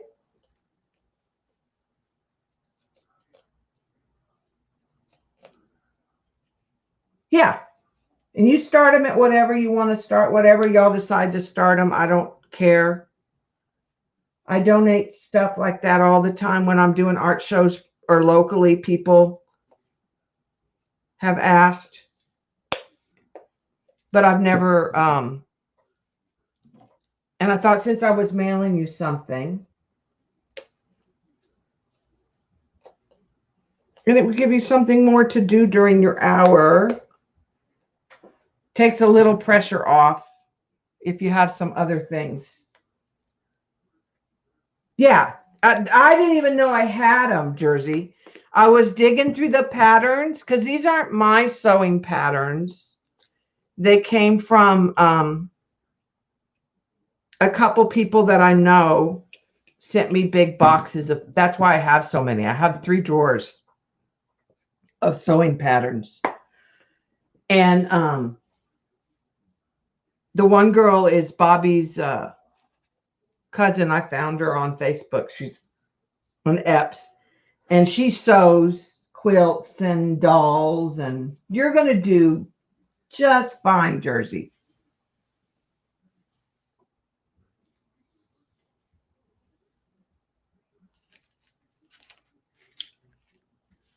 But I just thought it'd be a good way to donate, and it might help you out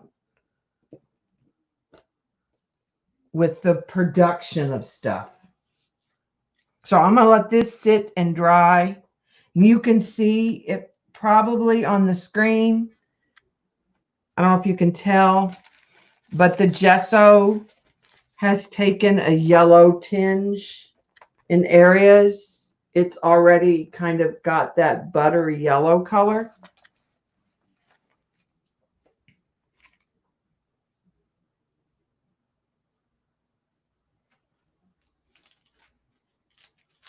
And then, yeah, when I come back to this, I'll probably do a stencil in a stencil. I'll probably lay this back down. I may come through where the line should be and do brushwork towards the end when I get those tips. But I just wanted to get some texture on one of the pages. But you know, it's hard when you're doing this kind of journal because you don't want to, you want to keep turning the pages. And I was trying not to get them too thick originally, but some of the papers, once you get 2 or 3 of these scrapbook papers, they make it thick. Yeah, I think you'll do just fine, Jersey. And I'm assuming they're going to have somebody with you that's going to mod when you're on. Yeah, it's August 8th. And it's a hop.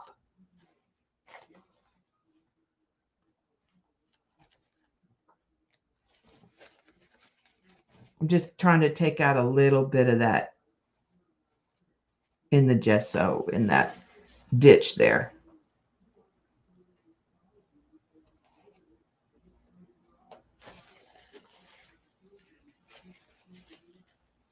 Okay, good. As long as you have a mod, you'll be all good. I don't wash my sponges. I just cut. I was thinking the other day that I should save all the pieces. I could save all the pieces like this and do a 3D canvas. If I can't tell you how many of those I could have if I just started saving them. We are said that most likely we were going to be online, but it doesn't say how long. They're waiting for the governor to back down because the Governor Abbott has said that if we don't have in-person classes, that we will not receive funding from the state. Well, hello, you can't even have school, period. But with our rising cases, even though they say kids don't get the virus, you have to think about, like, I'm a middle school teacher. My kids are in the age bracket that are more likely. Our campus is 6th grade to 12th grade. I teach 6th grade. So if the average kid has 4 to 7 people at their house, and I have 15 in a class, that's a lot of contact because they might spread it. We don't really know. So I have to go if they say we have to go. But I don't believe that it's safe. And I teach science. I don't think that they get as sick as often, but I think that they can be asymptomatic and transfer. And the thing is, they're around adults who maybe go out to work. If we were going to go back in person, I wish they would do it every other day. Yeah, I don't think Arizona, Texas, California, Florida, none of these states that are rising. Right, Dorothy. A lot of teachers are older or have health problems or have young kids and families. So I think and then what are they going to do, like, if somebody gets sick?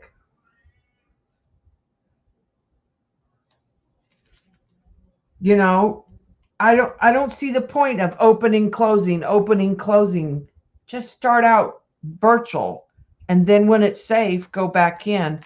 Some school district I saw, they're going to do they said that the parents needed to know, Kansas, I think, today, said that the parents need to know what we're doing And since it is still questionable whether it's safe or not, we are going to be online until January 1st. Period. So that the teachers know and the parents know. And I've only heard, I heard one superintendent say, yes, it's probably not that dangerous for kids. And the younger the kids, the less the danger. But he was a superintendent. I've got 30,000 plus teachers and staff that I'm responsible for. So it's not just about the safety of the kids. Some of the people that say send them back to school, we go back to work, you should have to go back to work. They're not in contact with the number of people. They have not been in a hall, even at halfway, if we had half the kids. My school has around 1,000 kids in it. There's no way to transition. They can't stay in one room and the teachers move. We're a middle school. You could do that in elementary. I see it's more feasible for elementary to go back. She thinks the whole illness is phony. There are people. I don't see making the kids, I just don't see how you're going to wear a mask all day either. Because if it gets wet, then I don't think the masks are very effective, right, Dot? And don't email me, people, because I don't want to know if you agree or disagree with me. So I'm going to tell you right now, if you're watching the recording, you do not need to send me your opinion if you disagree.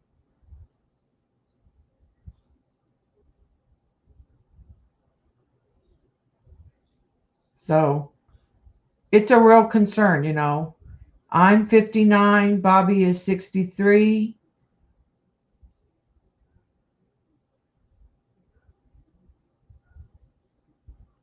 If I had kids, I wouldn't send them.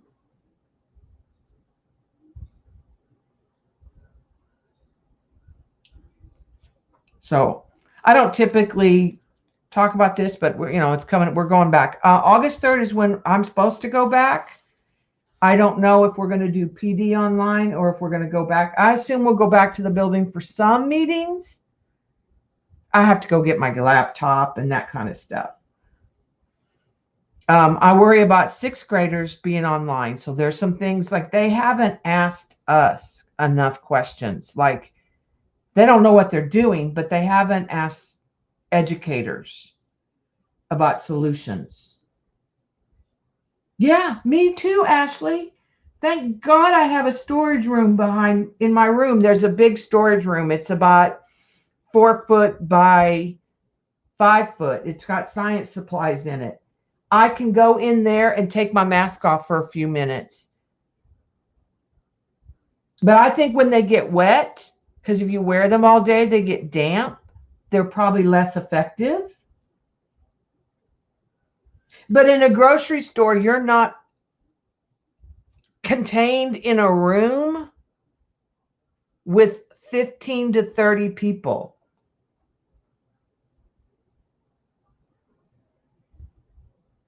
That's my concern. Is it's not like I went to the post office today. We all stood 6 feet apart. The people are behind a partition and they're wearing a shield or a mask. But I know that school's not that way. It's a petri dish at best. And we share computers. They're all touching. How do you clean them every 90 minutes? They won't wear their IDs and keep their IDs out of their mouth. And I have sixth graders who chew on their IDs and then touch them and then touch stuff. So I cannot imagine them. Yes. But it's just they're not PPE. I almost think a shield might be better, but there's not enough information about a shield is easier to wear. But I don't know if there's some little data is part of the problem.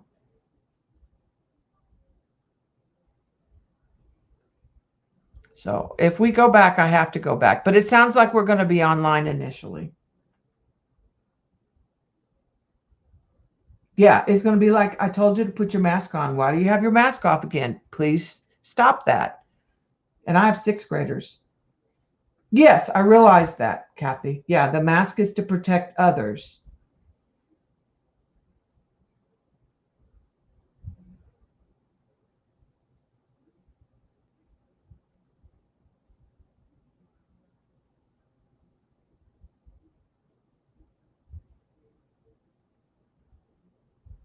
So it's hard. It's a hard with it surging. If it wasn't surging, I wouldn't be as concerned. We had 70,000 cases.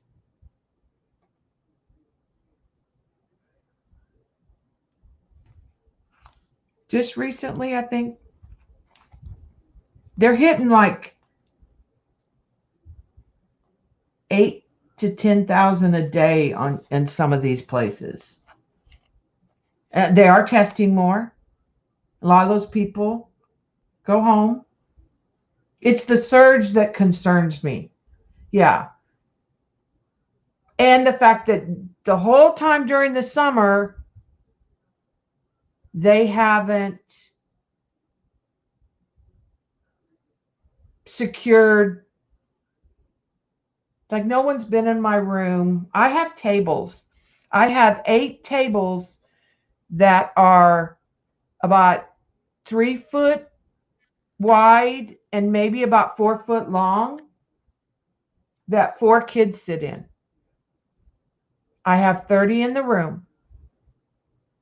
If I went down to 15, that's 2 per table. They're still not social distancing, but they could take like acrylic and take a piece of acrylic and cut it in the middle and cut it in the middle and make like it, divide the table in 4 with clear acrylic that was like 3 or 4 feet tall to sit in the middle of the table. But that wasn't done. But they didn't ask me either. Like, I can't put them apart. But not once have I been surveyed or asked if I have any ideas about sketch, you know.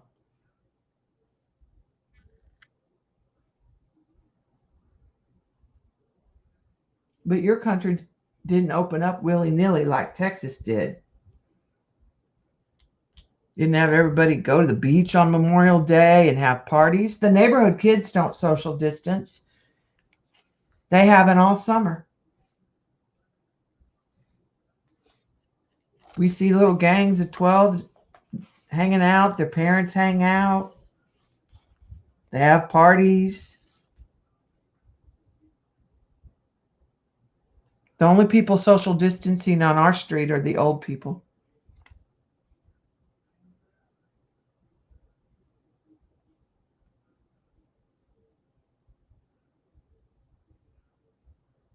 Yeah, the Gates.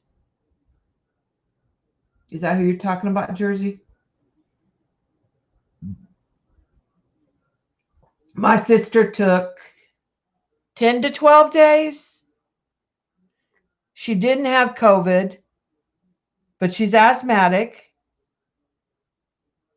And she was sick, but she couldn't take any other medicine because they didn't know if she had COVID. So she missed more work than she would have needed. I have another friend in Wichita Falls that missed 2 weeks waiting for results when she could have been back at work.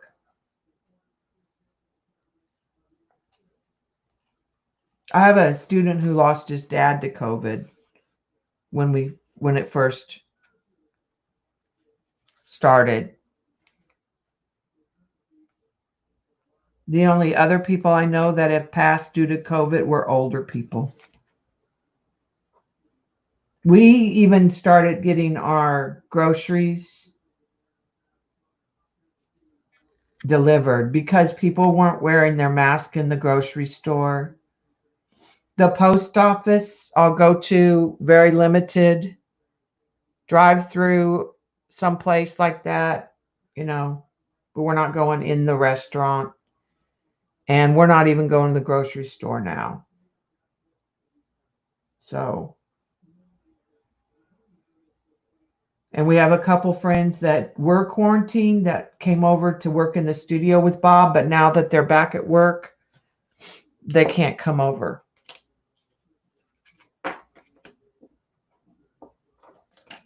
Because they're exposed. He works at Lowe's, and he said people wear their mask in the store, and then they get in the store and they take them off. And he said, and if you try to tell them to wear their mask, they get ugly about it. So he's got to be there. I said, I wouldn't wait on anybody. I'd tell him, well, when you put your mask on, I'll be happy to help you. I'll be right over there about 15 feet away.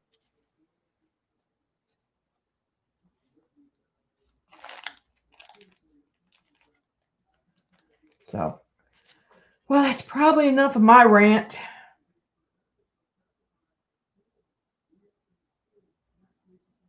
Yeah. Well, he's like us. He's in his 60s. He has a high blood pressure and AFib.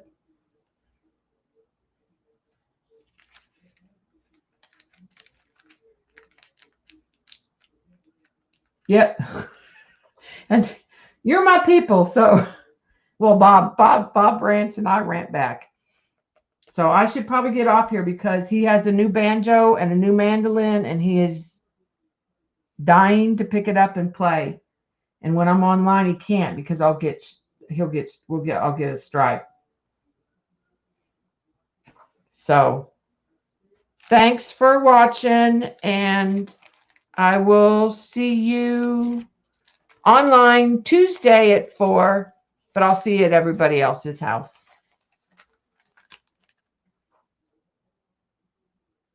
So I'll let this dry. I probably won't do anything till Tuesday, and we can play with it. I will play in other parts of the journal. I need to go in and spray some other pages. I just need my new distress oxides are coming. I didn't have that many greens, and I need to mess with the Lindy's, but that's going to be messier. So I may use the jelly plate. Maybe I'll do that Tuesday. I will stream when I go back to school. I just won't be able to be at 4 Eastern. It will probably have to be like at 5 or 6 Eastern. Now, if we're online, then I'm way more flexible. But if I have to change my time, I'll let you know. But yeah, I will stream. I'm liking the Tuesday and the Friday. So, and I don't think my Science Olympiad, some of you who know me well enough know that I coach a science competition called Science Olympiad, which makes me have practice one day till 5 o'clock and usually 2 other days till 4-ish. We can't leave school till 4:10, 4:15 every day. But I think that's going to be virtual this year because they don't understand. They can't have a competition with 200 to 300 kids in the same place, and they usually have them at colleges. So I think it's going to be online. So there's going to be less physical time responsibility to me, probably. So